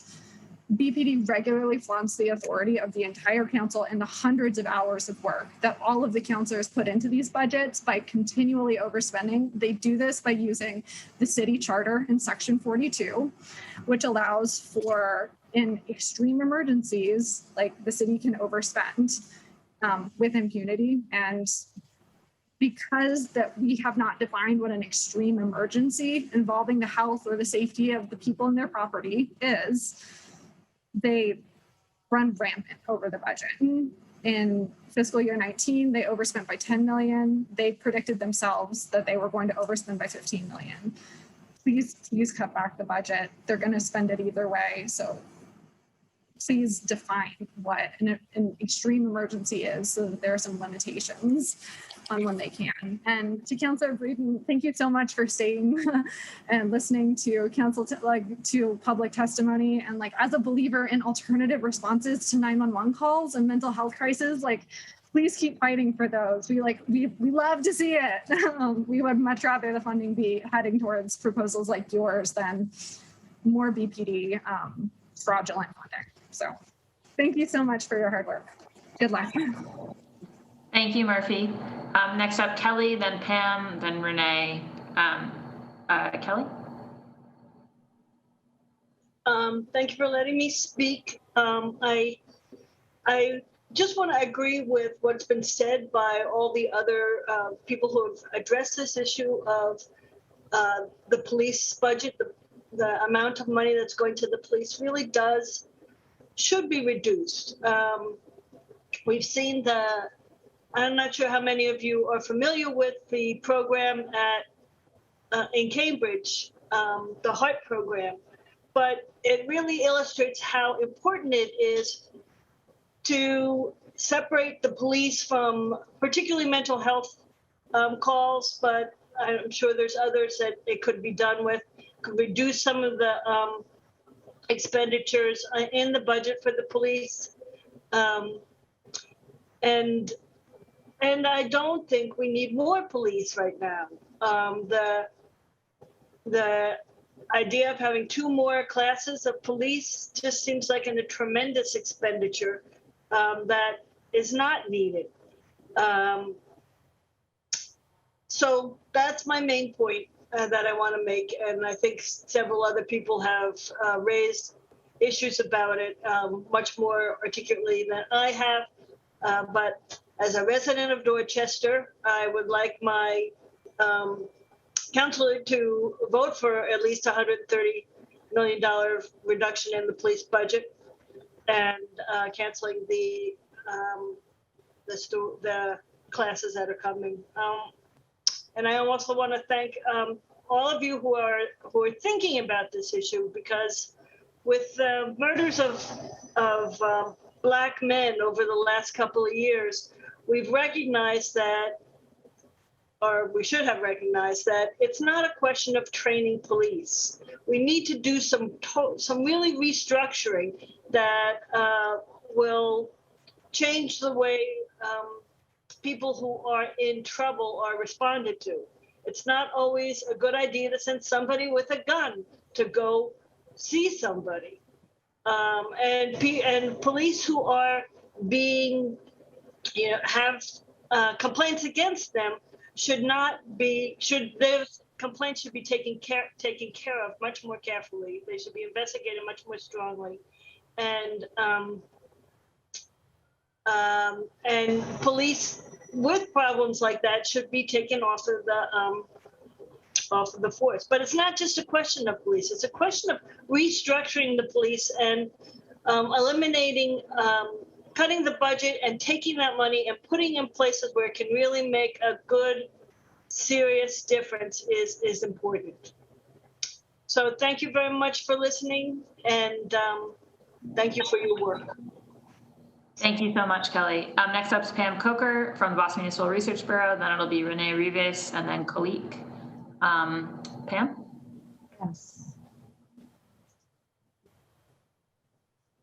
Good afternoon. My name is Pam Coker. I'm the president of the Boston Municipal Research Bureau, and I'm also a city resident. I just wanted to contribute my comments to the conversation earlier about the 1/12 budget and the importance of the city council and the administration coming to a budget agreement rather than have to continue along on what's called the 1/12 budget, 1/12 of the total budget of the previous year only being available to meet needs that have been identified for the coming fiscal year. This is an important value add to the city to have those resources that are needed for the coming year, rather than to struggle along with the resources that had been available for the equivalent of 1 month of last year's budget. It's also an opportunity, as you've heard from Justin Sterrett and others, to move forward with getting key folks into Boston Public Schools and other parts of city government to ensure that the city has what it needs to do what it needs to do for the Boston community going forward. Thank you very much for your time. And again, just hoping that the council and the administration will be able to achieve an agreement on a fiscal year 2022 budget by the deadline on Wednesday. Thanks very much. Thank you, Pam. Next up is Renee, then Kalik, then it'll be Evan George. Renee? Hi, yes, thank you, Chair Bach. Thanks for getting my name right as well. Appreciate that. And thank you to the city councilors who have stuck around for this public testimony, Councilor Arroyo, and whoever else is on. I live in Jamaica Plain. My counselor is Councilor O'Malley. I'm disappointed he's not on. And I'm also disappointed that some folks I wanted to shout out as well are not on, including Councilor Campbell, Councilor Wu, and Councilor Mejia. I don't think that they're on. But alas, here we are, and I wanted to also add to the chorus of voices advocating for freezing the 2 new police classes that would add 250 new police officers to Boston Police Department, and reinvest $120 million from Boston Police into communities. Councilor Campbell alluded to this earlier about following the data around what works in terms of violence prevention. Police do not prevent violence, and often, sometimes, many times, cause more harm, particularly when it comes to racial profiling and also just looking in the news over the past year, like the amount of corruption around overtime, as well as, domestic violence and violence towards children, and kind of, frankly, the cover-ups that have happened. It's really completely tarnished any ounce of faith I've had in the Boston police. And I think that money would be much better spent investing in youth violence programs, investing in mental health programs, investing more money into youth jobs programs, and agencies and community workers that are actually interrupting cycles of violence versus perpetuating them. And they can afford it. They have over $400 million in their budget. The proposed cuts last year, which I provided written testimony, and I've made phone calls to all of the councilors and the mayor. I think it was only a 1% cut last year and a 3.5% cut 2 years ago. So they are well resourced, and it's time to rethink and restructure public safety and how to really get at the root of crime, which is poverty, and look at it in a more systemic way. So I'm really piggybacking off of what Fatima said, what Murphy and Kelly and the Reverend said, and just wanted to add my voice in there. In terms of personal stories, a friend of mine who is Black, Cape Verdean, lived in around Dudley Square or Nubian Square. He was out for a jog, just trying to take care of his physical and mental health, and two cruisers pulled up, Boston police cruisers, pulled up on him and shouted at him, guns drawn, because there had been a crime in the area, and I don't know if he fit the description or not, but it was an incredibly traumatizing experience for him. If that was me jogging as a white man, I hate to play what if, but I highly doubt that I would have had the same experience. And I think that's all I wanted to say for now. I definitely have flooded everyone's voicemails to similar effect. So please put pressure on the mayor to reallocate $120 million from BPD and freeze those two classes. Thank you for your time. Thank you, Renee. Next up, Khalik, and then it'll be Evan George, and then Carolyn Chu from the Asian American Resource Workshop, and then Wahaj. Khalik, if you want to unmute yourself. My name is Khalik Williams, and I live at 140 Warren Avenue, and I'm asking the city to... Sorry, 1 second, Khalik. Is there a way for you to... It's very faint and garbled. We couldn't quite hear.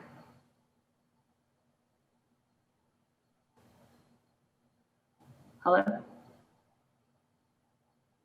Do you want to just try it again?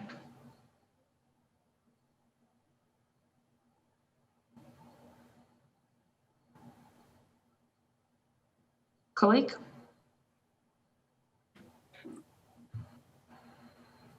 All right, Khalik, I'm going to go to Evan, and then I'll come back to you. And I just wanted to make sure that we can actually get your testimony on the record, and it was very difficult to hear there. So I'll go to Evan, and then back to Khalik, hopefully. Evan. Thank you. And thank you for allowing me to speak today. My name is Evan George. I'm a Dorchester resident. I'm a member of a number of different organizations. However, I come here just to speak on my own behalf. 3 quick points. The first, and it seems like the big divide, is about the allocation of police funding. And ultimately, it comes down to 2 different theories on crime. The first being that crime stems from a group of individuals who are just born evil, that we have to segregate and surveil from those who are good, or maybe because of biological factors, certain populations are more prone to crime and they must be isolated, or maybe it's cultural, it's type of music. Those theories have mostly gone off the wayside, and I don't believe anyone on the city council still holds them. And the second theory, and I believe it was Councilor Campbell who expressed it, is that crime comes through poverty, normally high concentrations of poverty of unemployed men. And there's a lot of factors for that. I don't think we have the time for me to discuss them now. And while I think many on the council, if not everyone, would agree that it is the second, that poverty is vastly more of the source of crime, when you look at the budget and the allocation of resources, it is unquestionable that as a city council, they are much more aligned with the former ideology. When we have $400 million going to police versus $350,000 towards emergency food spending, it is clear that for the city council, there's a certain group of population that need to be surveilled, that need to be detained, frisked, and caged, especially when you consider there are 30 Boston police officers that make $9.6 million a year. There is no one with a straight face that can tell me that that money keeps people safe. Everyone wants to feel safe in their neighborhood, and that is why the effort that is espoused by many people here is a public safety metric. It is meant to increase public safety if, again, you believe what roughly 70 years of research has shown us, that poverty is the source. The second thing that I wanted to quickly speak to is there are a lot of great things in this bill, particularly the increased funding for the Immigrant Defense Funds.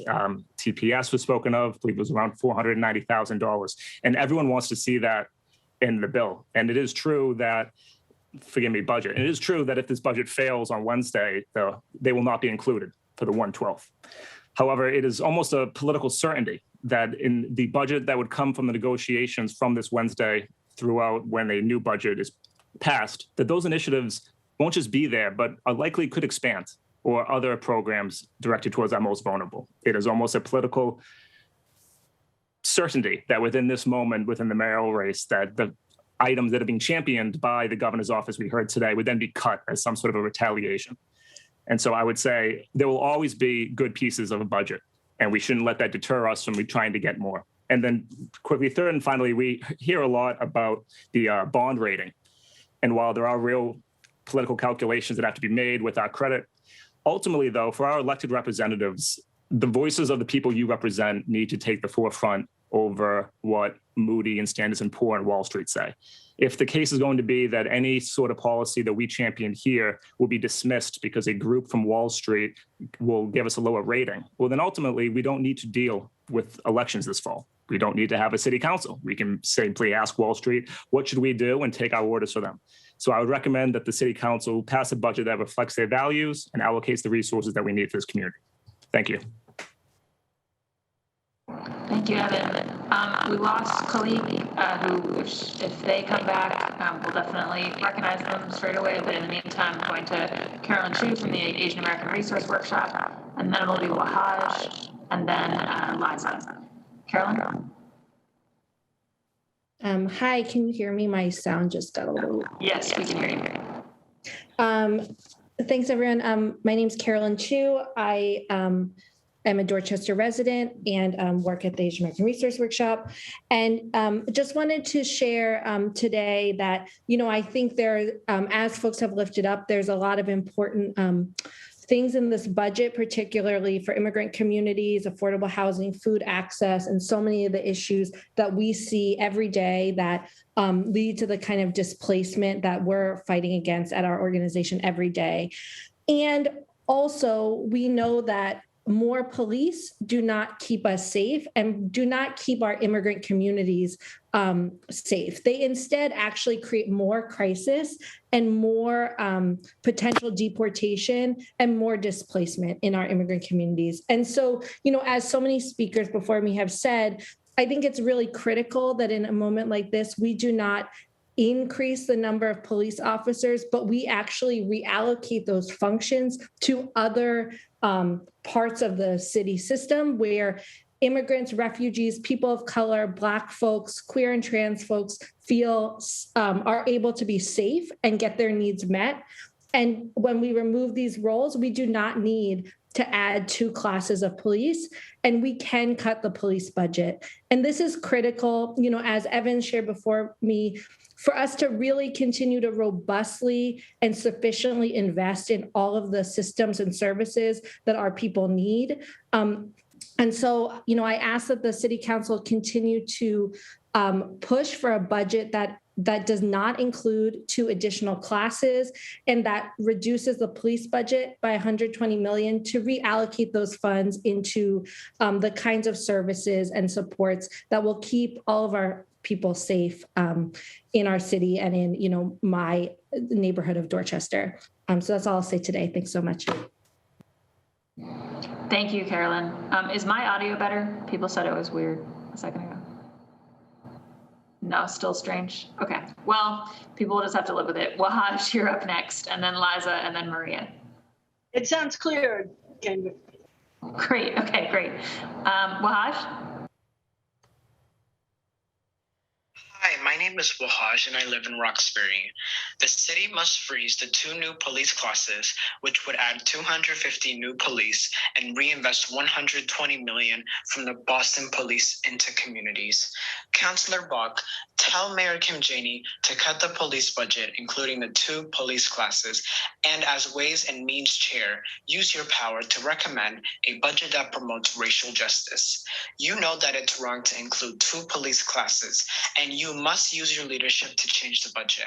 The police budget has only cut from 1% from last year and 3.5% from 2 years ago. Nowhere near the 10% cut you supported last year. While we want you to pass a reform contract, there is no excuse not to act now. Even without changing over time in the police contract, the city council has the power to cut the budget items, including police classes, and make sure to keep your promise to cut the police budget. Let's reinvest in our communities and help in one another and build our communities up and not hurt it. Thank you so much. Thank you, Wahaj. Liza, and then it'll be Maria, and then Dana. Liza? Hi, thank you, Councillor Bach. My name is Liza Barrett, and I'm a homeowner in Jamaica Plain. I work at a LGBTQ rights nonprofit in Boston, and I'm a board member at one of Boston's oldest Jewish institutions. As a white, queer, Jewish person in Boston, I know that my safety is intertwined with that of all of my neighbors. And we need investment in jobs, housing, and transport, not in more police and more surveillance. 250 more police officers means $120 million less dollars for the things our communities actually need. And it also means more trauma for thousands of my Black, Brown, Muslim, immigrant, and working class neighbors. The city must freeze the 2 police classes, which would add 250 new police, and reinvest $120 million from the Boston Police into communities. Mayor Kim Janey and Ways and Means Chair Kenzie Bach must cut the police budget, including those 2 police classes. And I want my district councillor, Matt O'Malley, and councillors Mejia, Wu, Asabi George, and Flaherty to tell Mayor Janey and Chairperson Bach to make those changes. I also want to say, please do not sell our communities short with this sort of either or framing. In last year's budget debate, I heard many supposedly progressive councillors say that because the mayor's budget included a couple bright spots, such as investment in immigrant services or housing, that they were not willing to listen to the community's demands for a more visionary, values-aligned, racial justice budget. So I'm really happy to see more spending in a couple key areas, such as immigrant services in this budget, but those budget lines pale in comparison to our police spending, and we can demand so much more from our tax dollars. So city councilors, please do not settle for crumbs. We need you to fight for us. Thank you. Thank you, Liza. And before we go to Maria, actually, I've got Kalik back here, and I want to see if we can go to them. So, Kalik? Hello, my name is Kalik Williams, and I live at 140 Warren Avenue. And I'm asking the city to freeze the 2 new police classes, which would add 250 new police officers, and to instead reinvest $120 million from the Boston Police into communities. The issue of police transparency has still not been effectively addressed, and it's premature to move on with business as usual. Councilor Arroyo, we're asked that you tell Mayor Kim Janey and Ways and Means Chair Kenzie Bach to cut the police budget, including these 2 new classes. The police budget has only been cut 1% from last year and 3.5% from 2 years ago, nowhere near the 10% cut that you supported last year, and hiring more police officers will only increase future budget. The police have given no justification for their staffing level or more police. Councilor Royal, you said that you will vote yes on the budget, but I'm asking you to call for cutting the police classes and the police budget. Keep your promise to cut the police budget. Thank you. Have a good day. Thank you, Khalik. And now we'll go to Maria, and then it will be Dana, and then Elizabeth Nguyen. Maria, you have the floor. Hello, this is Maria Cristina Blanco. I live in Jamaica Plain, where I'm a homeowner, and I sit on the governing board of the Boston Community Leadership Academy. And I am a longtime activist for many social justice causes, and I've had the opportunity to meet and work with a lot of you folks over the years. I'm also here to echo the message that the community has really tried to get across through protests with hundreds of thousands of people last year, and through continued engagement this year, through calls that you've all referenced, getting calls and letters and emails and testimony about reducing the police budget. And if it can't happen this way, I don't know, how we're going to call ourselves a democracy, here in Boston and Massachusetts. We like to sometimes set ourselves aside from the rest of the country, and say that we're so much better, but we're really just not seeing the will of the public, and what's really in the public interest being able to be expressed here. And so, but I'm here to say that we still want to see the police budget reduced, more than just 1%, and that I was really disappointed to hear earlier the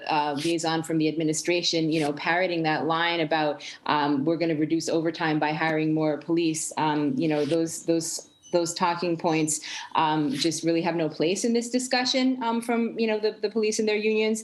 And my experience has been, having personally seen in my daughter's school with one of her classmates, or with, many young people, but directly with the son of a fellow parent council member, that I've told you all this story, many times before. I'm sure you're tired of it, but I've seen the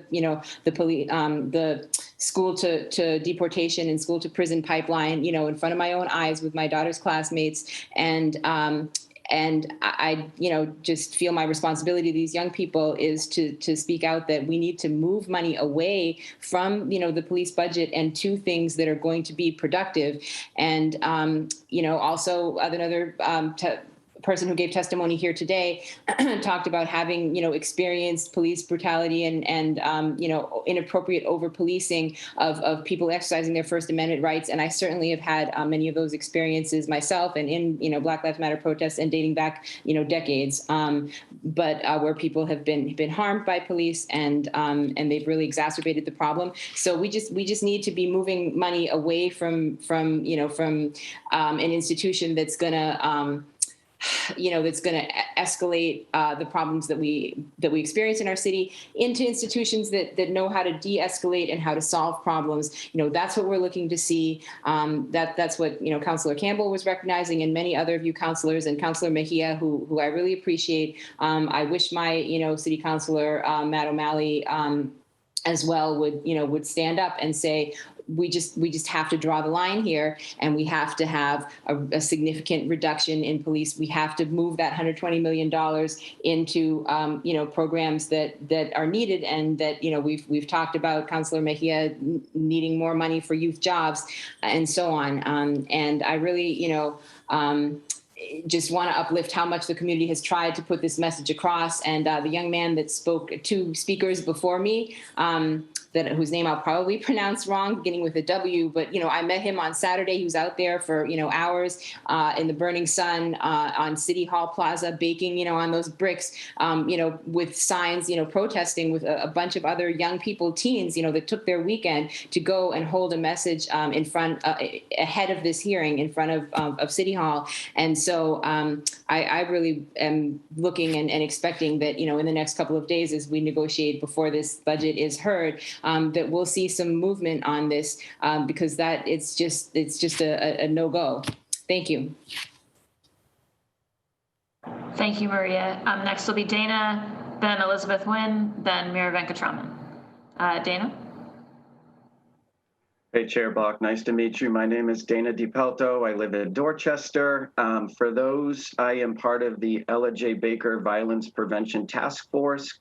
We meet every Wednesday at 9 o'clock, 411 Washington Street, right across from Mother's Rest Park in Dorchester on Washington Street. Come to the meeting and hear what we're hearing. And, Madam Chair, thank you for the opportunity to speak.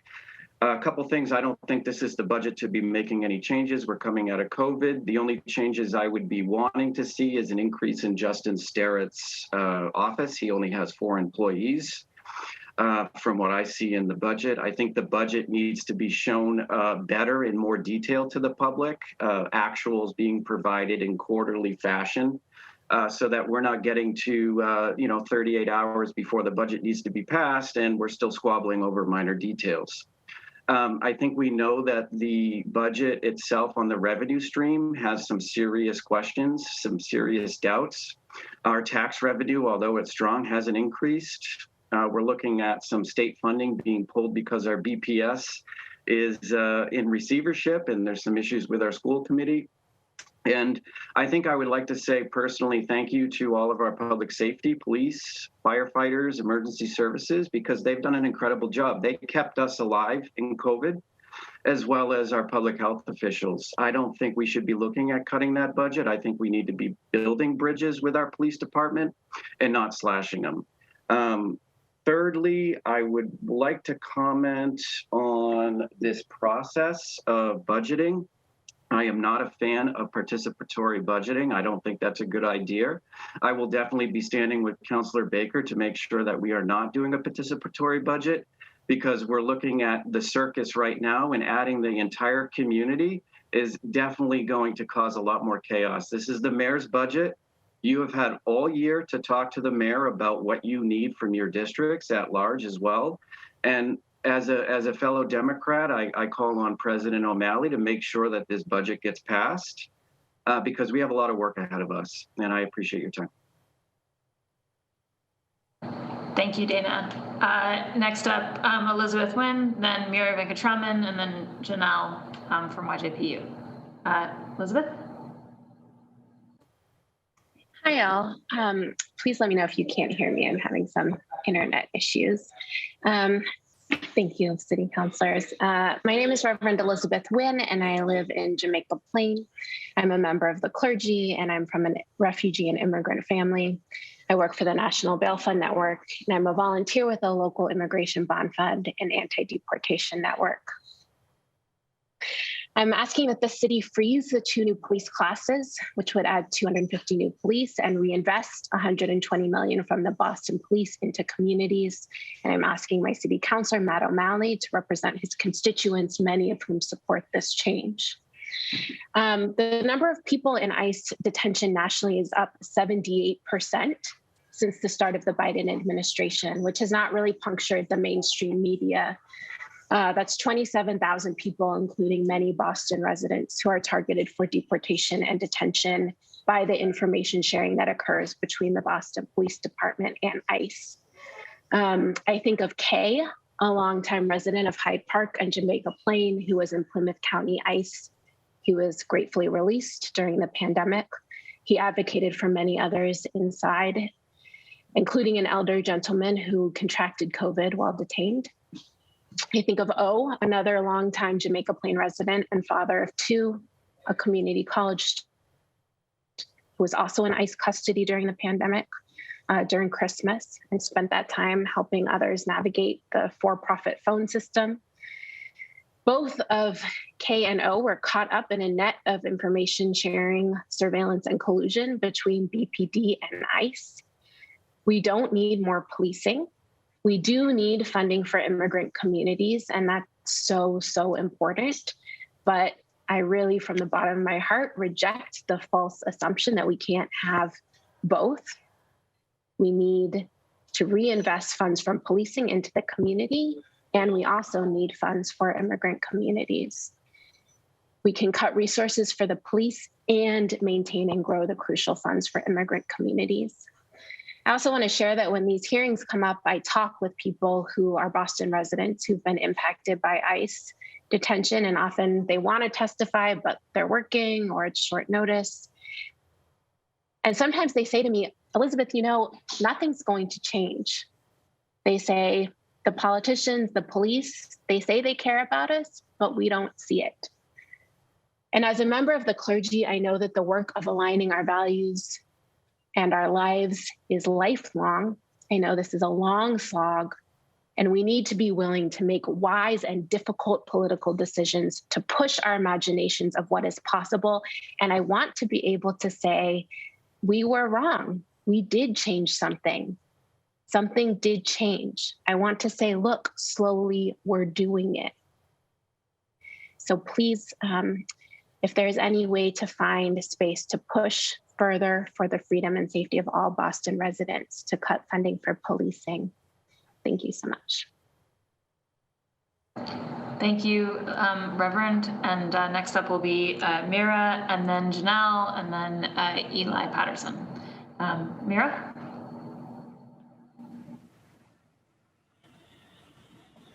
My name is Meera Venkatraman, and I live at 276 Marlborough Street in the Back Bay. Councillor Bok, I'm testifying to add my voice to the cause to freeze the addition of 2 new classes of police and invest the $120 million in the welfare and health of Black and Brown communities. The question for me is, are you, as chair of the House Ways and Means Committee, focused on communities of color? Are you listening to your Black and Brown constituents? What are they asking for? What are their hopes and dreams for themselves? Do they want more police control and surveillance? Or do they want an opportunity to work and heal and live full and engaged lives? I think the answer is that they want a city government that partners with them to make visions of healthy, resilient, and safe communities possible. We know that new police classes is not going to do it, but investing in mental health and youth jobs programs will. The $120 million will go a long way to funding programs which are so critical for our communities of color who have been disproportionately impacted by oppressive policing and the pandemic. Councillor Bok, tell Mayor Kim Janey to cut the police budget, including the 2 new police classes, and as the Ways and Means Chair, use your power to recommend a budget that promotes the health and welfare of our communities of color. The police budget has only been cut by 1% from last year and 3.5% from 2 years ago, nowhere near the 10% cut you supported last year. You said then that you want to pass a reform contract. This is the time to act on your convictions and keep your promises. Even without changing overtime in the police contract, the City Council has the power now to cut budget items, including police classes. Keep your promise to cut the police budget and invest in the health and well-being of our communities of color. Thank you, Mira. Next up, I think I've lost Janelle. So if Janelle comes back, we'll go to you. But next up is Eli Patterson, and then Genevieve, and then David. Hi, my name is Elijah Patterson. I live in Roxbury, and Kim Janey is my mayor and city councilor. And I want to contribute to the chorus saying that Boston must freeze 2 new police classes and reinvest $120 million from the Boston Police into communities. This body has the power to make this happen, and they must use it. Last year, many councilors signed a letter asking for a 10% cut on the police budget, but this year, the mayor's proposed budget shaves the city's investment in the police by only 1%. It funds 2 new police cadet classes, which is an investment of another 30 years in the same violent and racist institution that policing will always be, because it is one that sprang from slave catchers and cannot be reformed. Adding these cadets would increase the budget in the future. If overtime is a concern to you, do not pour millions into it. Cracking down on the abuse of overtime will cut overtime, as will the City Council vowing to use its power to stop, rather than to rubber stamp, the many overtime bills that come across its desk. Chairperson Bach, Councilors Braden, Edwards, Mejia, Wu, Campbell, and Arroyo, last year when you received 10,000 emails from concerned Bostonians over the course of a weekend, many loudly calling for the defunding of the police, you promised this city real cuts on police spending. It is time to keep that promise. You cannot accept less than a 10% cut on police spending. You cannot allow a single new cadet class. I understand that the 1/12 budget presents a potential crisis. So too does mass incarceration fueled by policing. It is time for us to treat this festering sore of white supremacy. So many times I have watched this council throw up its hands and say that change is impossible because of the reticence of current institutions and financial considerations. You can make these changes. You must make these changes. It is a matter of choosing to make these changes.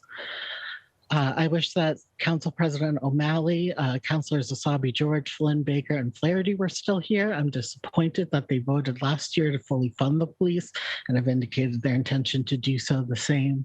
I would like to invite them and any other city councilors on the fence to come to the right side of history by opposing the current budget. Thank you. Thank you, Elijah. Next up is, I see we've actually got Janelle back, so I'm going to go to Janelle, and then it'll be Genevieve and then David. Janelle, are you there? Hello, everyone. My name is Janelle Fenton, and I live in Dorchester. The city must freeze the 2 new police classes, which would add 250 new police, and reinvest into the $120 million from the Boston Police into the communities. Mayor Kim Janey and Ways and Means Chair Kenzie Bulk must cut the police budget, including the 2 police classes. The reason why we want this budget and why we're fighting for this budget is because we want youth to be able to have a job. There's a lot of youth that's out there that doesn't have a job and that can maintain for their family, and sometimes depending on a youth job can help them maintain for their family. We want kids to be out the streets and be able to have a job and be able to have a community center that they could be able to work with. And if we cannot go with the budget, we cannot be able to have the funds and the needs for the kids in their future.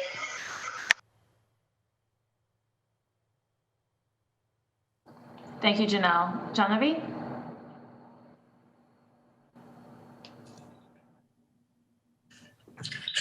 Hello, City Council and all who are present today. My name is Genevieve Matabushi and I live in Mattapan.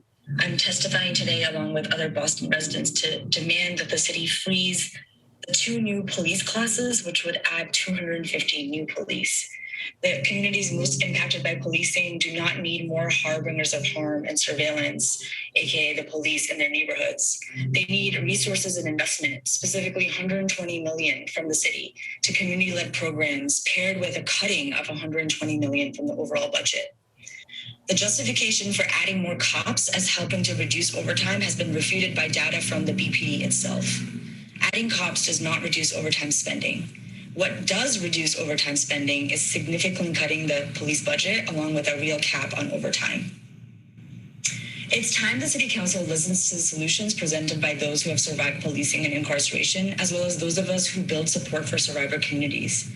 If you all desire safety for the city of Boston, immediately stop hiring more cops and start putting your money into resources that disrupt and heal the root causes of violence. You all have the opportunity to either continue being the enactors of systemic violence, or you can start to recognize that the financial and resource hoarding of Boston's elite oppressors, the Boston Police Department, is how white supremacy and anti-Black racism thrives. Therefore, Mayor Kim Janey and Ways and Means Chair Kenzie Bach must cut the police budget, including the 2 police classes. I'm asking my district councilor, Andrea Campbell, and councilors Mejia, Wu, Asabi George, and Flaherty to tell Mayor Janey and Chairperson Bach to make these changes. Thank you so much. Thank you, Genevieve. Next up's David, and then it'll be Nicole, And then I am trying, Neftar, to get you in, but I'm going to keep trying. David, go ahead. Hi, my name is David Weimer. I'm a constituent in Lower Alston. Thank Councilor Buck for another long budget hearing and listening to all of us. I, like many before me, I'm asking my councilors to freeze hiring of officers in the departments. That's the 2 new police classes, as well as the cadets, and to reinvest $120 million from the police into community-led programs for what is going to keep or help our communities stay safe and thrive. I'm very disappointed to hear the budget director say that new classes are designed to prevent ballooning of overtime spending, since, as this committee has heard in testimony from the ACLU of Massachusetts just a month and a half ago, there's no correlation between more police and lower overtime spending in the last 20 years. Moreover, the police department has refused any public records requests about how they determine staffing levels, and similarly refused this very committee's questions about specifics. Hiring new officers is not just about this year's budget, but about the budgets for decades to come. The city is seriously looking into ways to remove responsibilities from the police, including things like 911 response. At a hearing, there's a listening session this week, traffic enforcement and violent prevention. So why would the city increase the number of police at the same time as it seeks to remove roles from the police? I've heard from councilors that this isn't the year to make cuts because there isn't a full commissioner. But by that same logic, I say we shouldn't be replacing officers when there's no full commissioner, and a pending study on how we determine minimum staffing levels. So many of you signed letters to making commitments last year after last year's budget vote, and I'm hoping you'll honor those commitments and freeze hiring in the department. Thank you. Thank you, David. Nicole? Hi, my name is Nicole Penny, and I live at Laval Street in Hyde Park, Mass. And I'm asking that the city immediately freeze the 2 new police classes, which would add 250 new police and reinvest $120 million.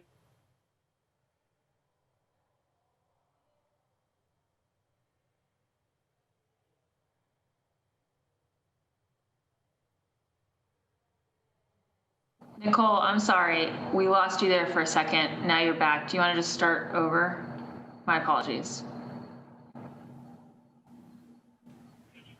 Hi, my name is Nicole Penny, and I live at Laval Street in Hyde Park, Mass. And I'm asking that the city immediately freeze the 2 new police classes, which would add 250 new police and reinvest $120 million from the Boston Police into our communities. Councilor Arroyo, let Mayor Candini and Ways and Means, Chair Kenzie Buck, to cut the police budget, including the 2 police classes.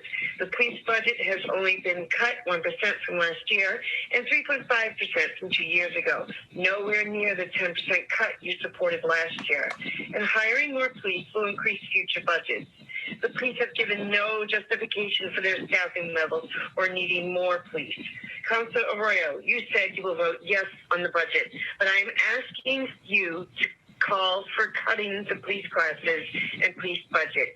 Keep your promise to cut the police budget. Thank you and have a great day. Thank you, Nicole. I'm going to try to see if that Neftar Derolis here and Derolis, and I've not been able to promote you, so I'm just going to see if you want to unmute and say anything, Neftar. If not, we'll be going to Kanaya and then Gerald.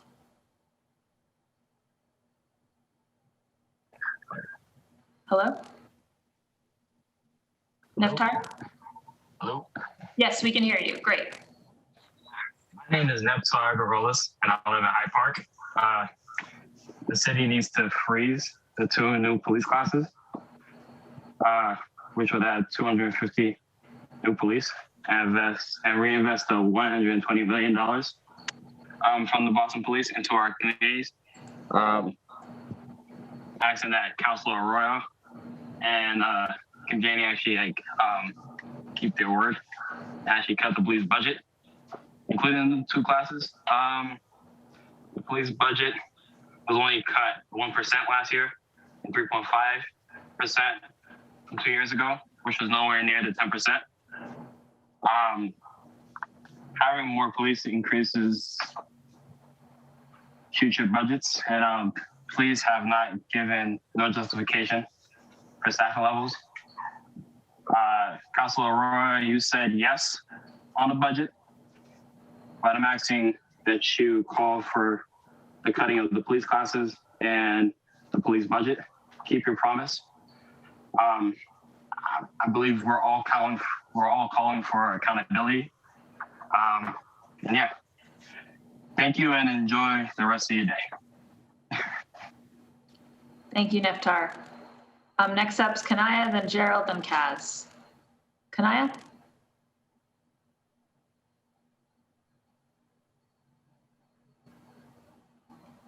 Kanaya, you need to unmute.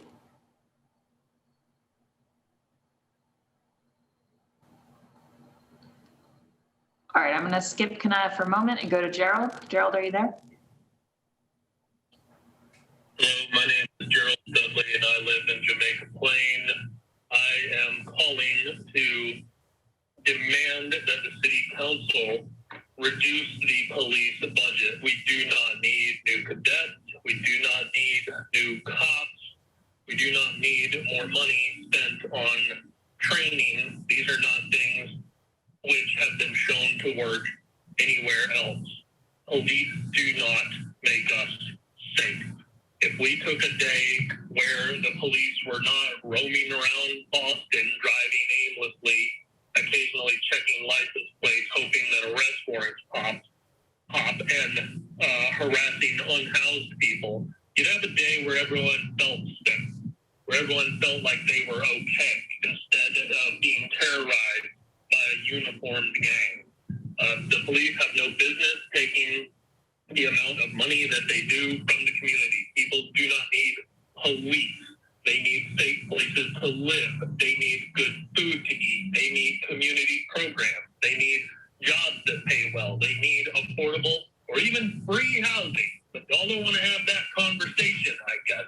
It's ridiculous for anybody to act like spending more on police does anything but brutalize the residents of this city. It is absurd. Any of you who are trying to make the argument that there should be more police and more new police are engaging in either disingenuous, just false arguments, and you are being you are lying, or you are utterly oblivious to the actual effects which the police have on your community. I'm looking at you, Anissa East Ivy George. I'm looking at you, Frank Baker, Flaherty. I know you're retiring, O'Malley. You're my counselor, but you've been the same way.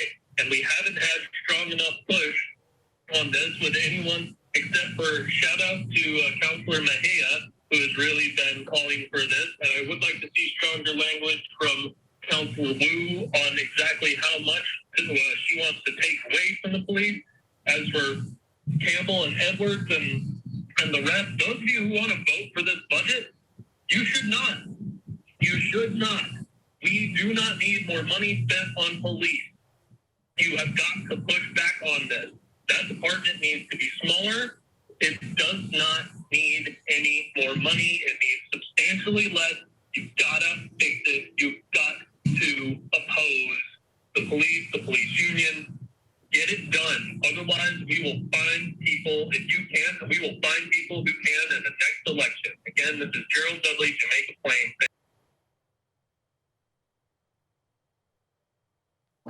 Thank you, Gerald. Going now to Kaz and then to Nada. Kanaya, if you are there, though, I just want to check back. Is Kanaya there? All right. Kanaya, if you let me know, happy to recognize you in a bit. Kaz, you're up next. Hi there, my name is Kaz Novak. I use he, him pronouns. I currently live in Brooklyn, but I moved into Jamaica Plain in a matter of weeks. I'm calling to say that I believe that it is essential that the BPD budget be cut by $120 million that is be reinvested into our communities.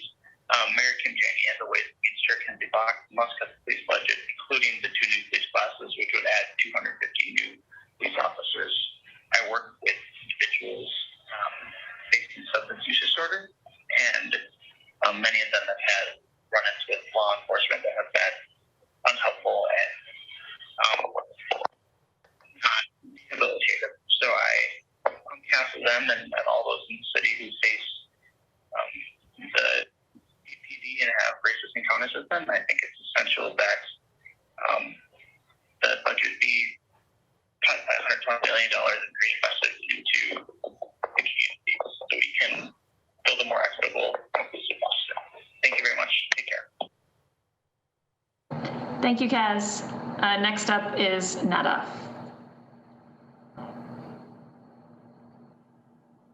Nada. Hello, my name is Nadav David, and I live at 47 Hampstead Road in Jamaica Plain.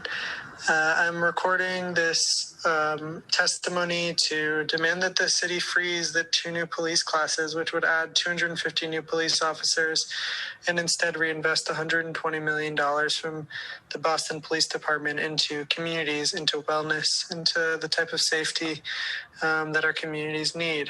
Mayor Kim Janey and Ways and Means Chair Kenzie Bach must cut the police budget, including the 2 police classes. I'm also calling on my district counselors to make these changes as well. Last year, amidst the uprisings, many of the city councilors made commitments to racial justice, and it is critical that in this moment, you all take the action necessary to protect our communities and invest in them, and invest in them in the community resources that they need to thrive and that they need to be well and be safe. The impacts of growing the police force will have disproportionate impacts on Black, Brown, Muslim, trans, queer, immigrant communities and poor and working class folks in Boston. And if we are to change the city and transform the inequity that we have in our city, we must defund the police department and not hire these 2 new classes, and instead invest in community. And that looks like alternative responses to 911 and mental health crisis. It looks like community-led safety teams. This work is possible, and it's critical right now. So again, calling on the city to freeze the 2 new police classes and instead reinvest $120 million into community. Thank you very much. Thank you, Nada. Elizabeth Rucker. My name is Elizabeth Rucker, and I live at 31 Juniper Street in Roxbury. The city must freeze the 2 new police classes, which would add 250 new police, and reinvest $120 million from the Boston Police into communities. Mayor Kim Janey and Ways and Means Chair Kenzie Bach must cut the police budget, including the 2 police classes. I want all the city councilors, Mayor Kim Janey, and the chairperson Bach to make these changes. Here in Roxbury, I see how the police harm my Black and brown neighbors every single day. Every summer, the BPD and the gang unit become agents of racial terror, sweeping up young Black and brown people into the clutches of our depraved incarceration system. I also see how the BPD routinely offers protection and cover to overt white supremacists when they rally and spread their messages of hate in Boston, as they have done nearly every 4 months for the past 4 years. The only solution before us this budget cycle is defunding the police and instituting a hiring freeze. We must also reinvest money divested from policing into frontline organizations run by the most directly impacted people in Boston, funding these jobs and providing all Boston residents with everything they need to thrive. The police are not and never will be part of our thriving. The way forward is clear, and history will remember what the Boston City Council chooses to do in the face of this clear moral call for justice. Thank you for your time.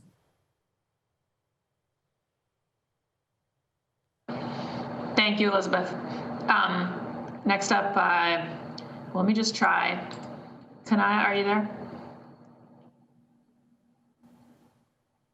Okay. Kanaya, you should just raise your hand if you do come back. Loretta Park.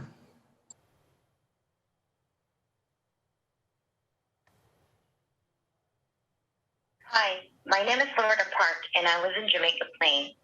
Our city must freeze the new police classes, which would add 250 new police and reinvest the $120 million from the Boston Police into our communities. Mayor Kim Janey and Ways and Means Chair Kenzie Bach must cut the police budget, including the two police classes. I want my district councilor, Matt O'Malley, and councilors Maya, Wu, Isabi George, and Flaherty to tell Mayor Janey and Chairperson Bach to make these changes. Increasing policing will harm our most vulnerable community members, especially our Black and brown residents of Boston. Please cut the police budget and reinvest $120 million into safety and wellness programming organized by, led by, and designed by our community and completely disconnected from law enforcement. Thank you. Thank you, Loretta. Next up, Abigail.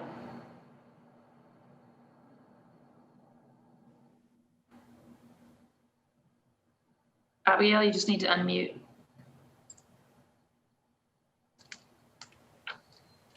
Hi, my name is Abby Maxon Carter, and I live at 18 Arborfield Road in Roslindale, Mass.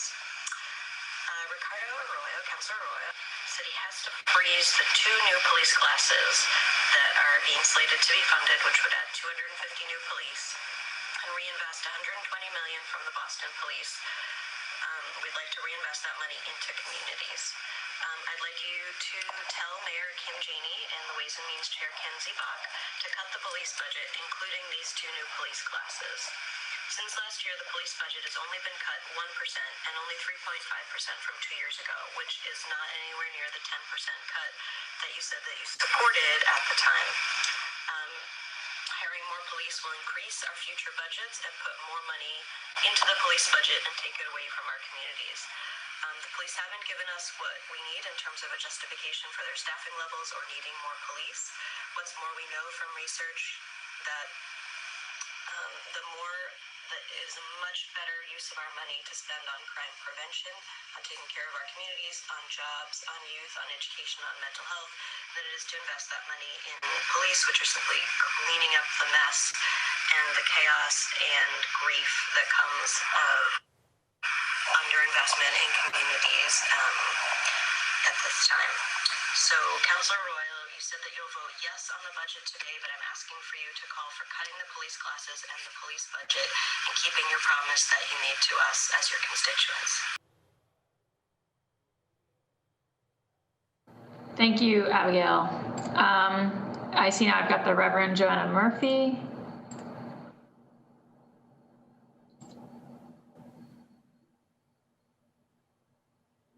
Reverend Murphy, you have the floor. My name is Reverend Johanna Murphy. I am a chaplain in the Boston area as well as community minister, and I live at 188 Wachusett Street in Boston. The city must freeze the 2 new police classes, which would add 250 new police, and we invest $120 million from the Boston Police into communities. Mayor Kim Janey and Ways and Means Chair Kenzie Bach must cut the police budget, including the 2 police classes. I want my district councilor, Matt O'Malley, and councilors Mahia, Wu, Spivey George, and Flaherty to tell Mayor Janey and Chairperson Bach to make these changes. This is so important to me as someone who works within the community in terms of being able to put more money towards mental health treatment and housing and schools. As someone who works in this community on those issues, I know that the funding going towards the police will be better suited in those other areas. Thank you so much. Thank you, Reverend. Next up is Nausicaa.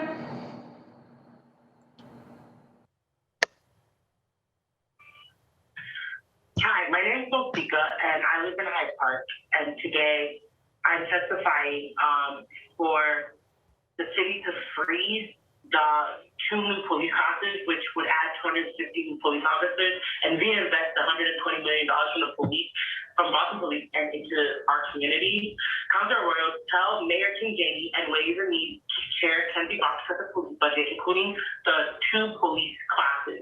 The police budget has only been cut 1% from last year, 3.5% from 2 years ago, nowhere near the 10% cut you supported last year. And hiring more police will increase future budgets. The police has given no justification for their staffing levels or needing more police. Councilor Royal, you said that you will vote yes on the budget, but I'm asking you to call for cutting the police costs and the police budget. Keep your promise to cut the police budget. When asked about the overtime budget, Councilor Royal said that there is a clear plan for cutting overtime when there isn't a plan. The budget says adding more officers will cut overtime when there is no evidence to that view. The way to cut overtime is to crack down on overtime plus change the contract. There is no reason why we have a budget for overtime and police officers continue to go over the budget every single year. At this point, there should be no budget. There should just be a pool of money that police officers can just reach into, because a budget signifies the fact that after this amount, we cannot go further. But after this amount, every year, we continue to go further by tens of millions of dollars. There should be a contract where it is clearly stated that we have X amount of police officers, Y amount of funds, Y divided by X is the amount of hours that each police officer can do for the year for overtime. And if police officers exceed that amount of time for overtime, then any time after that would be seen as volunteer time. And that's it. And police officers don't want to volunteer, then guess what? They won't go over their overtime time. And then that way, people can get paid and do what they have to do, but at the same time, won't go over the budget. It's very simple, and it's sad to see that city councilors can't put simple math together, turn it into a very simple solution.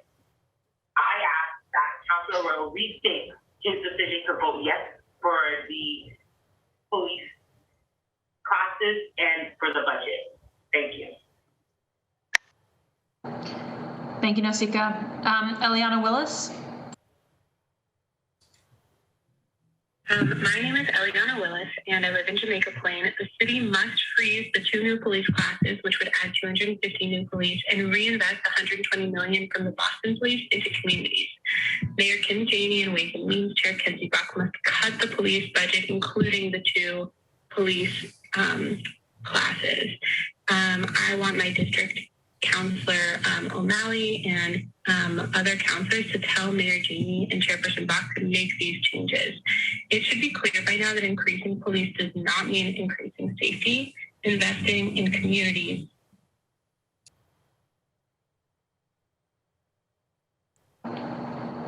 Thank you, Eliana.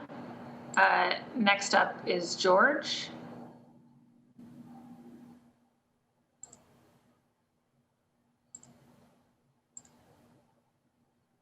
George, you there? Hello? Hey, we can hear you. Oh no, now you just muted again.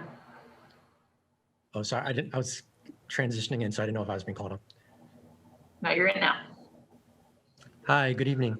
My name is George Lee. I'm an organizer with Youth Justice and Power Union, and I'm joining in with folks from all the organizations and defund boss cops and countless residents across the city who are calling for a cut to the police budget and a cut to these 2 new classes when we already have enough police. Usually they do 1 class a year and they don't even need to do that, but to do 2 is adding insult to injury. There are a lot of good investments in the budget. After a long, many years fight, Mayor Janey was able to deliver on adding more youth jobs and starting to expand eligibility. We think the number's still short in terms of the true commitments around year-round jobs, but it is a major step forward. We know that the council is working on things like the Acquisition Opportunity Program and other investments to supplement the budget. But y'all shouldn't be satisfied just voting on the budget and supplemental budget. You should also cut the police budget. And cutting the police budget doesn't mean you have to say no to all the rest of the investments. Again, the city council has the power. It's in the city charter to cut the budget. That's something I know that Chairperson Bach knows very well. And you have the ability to shepherd that through. Other folks as well could help make that happen, so that all of the rhetoric around we have to wait, we can't do it right now, let's wait for the new mayor, let's cross our fingers and hope the police are suddenly enlightened and we'll cut overtime. Forget all that nonsense. Y'all can actually cut the police budget and cut these classes now instead of adding police to a scandal-ridden, overtime-hungry, greedy, and destructive and racist department. They also still haven't told us how much these classes will cost. Justin Sterrett has done some really positive things before under Marty Walsh. He helped make the housing voucher, the low-income rental subsidy program happen within a matter of weeks of meeting with him. So we know he has more of an eye toward what the community needs. But to come today and say, oh, I'll get y'all answers before Wednesday, by end of day tomorrow, the administration should have been listening on Friday. And they should have been listening when the questions were asked at the working session and the hearing. So we need to know how much these classes are going to cost. We need to know how much those police will cost in the years going forward, because the budget's going to go up. I think that's something that I'm hoping my counselor, Andrea Campbell, and Chairperson Bach, in your leadership role, can really make sure we get from the police department tomorrow. Like, we need to know how much that's going to cost, so that when y'all are voting on this budget, you know how much money you're going to be spending. So just calling on y'all to really be leaders. Fighting for racial justice is never a popular thing. Youth Justice and Power Union, when we started calling for cutting the police budget 6 years ago, people looked at us like we had three heads and we're from another planet. All of a sudden, the past couple of years, folks have started seeing more from the politician side why that's important, but luckily a lot of folks in the community and different groups had our back and we worked together. But it's not a matter of just seeing what seems to be politically easy. Racial justice requires leadership, especially, frankly, in the face of a bunch of racist city councilors who are very pro-police and have obstructed justice for many, many years. Those of you who have a conscience and want to actually vote and push for racial justice, don't get bogged down by your conservative councilors who are acting like adding more cops is a solution. You know they're not. So you need to make that right choice and take a leadership and be on the right side of history. Again, there's no excuse. Y'all have the power to cut the budget. Young people have been fed up with the city council and are giving up hope on y'all. Hopefully you can help redeem yourselves a bit and actually vote to cut the police budget and make Mayor Janey do that, or vote yourself to do that this week. Thank you. Thank you, George. Kevin Williams? Kevin, you have to unmute. All right, we lost Kevin.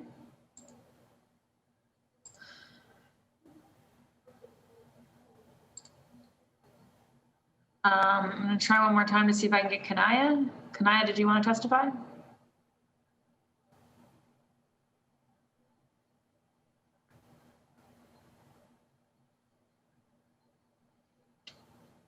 All right, seeing none. So we've come to the end of folks who are here to testify publicly. And there's just, I think, one person on my list who hasn't come and spoken.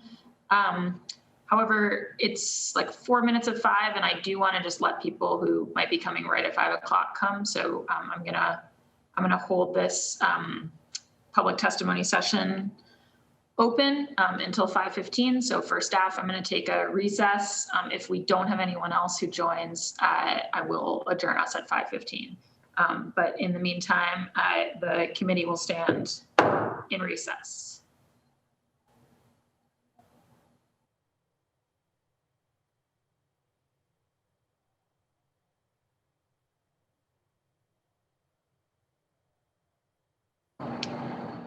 And Carrie, would you mind throwing up the tile when you get the chance?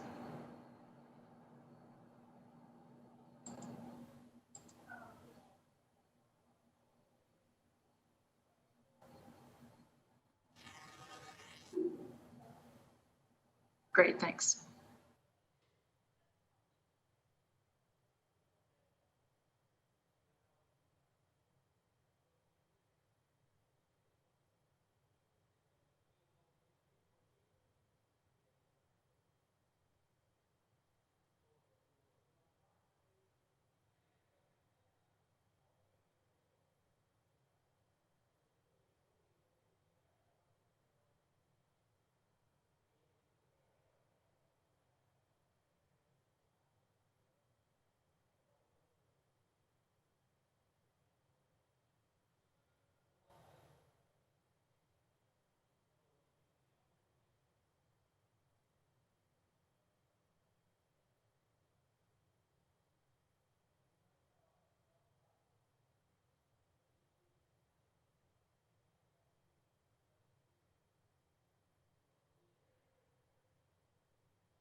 All right.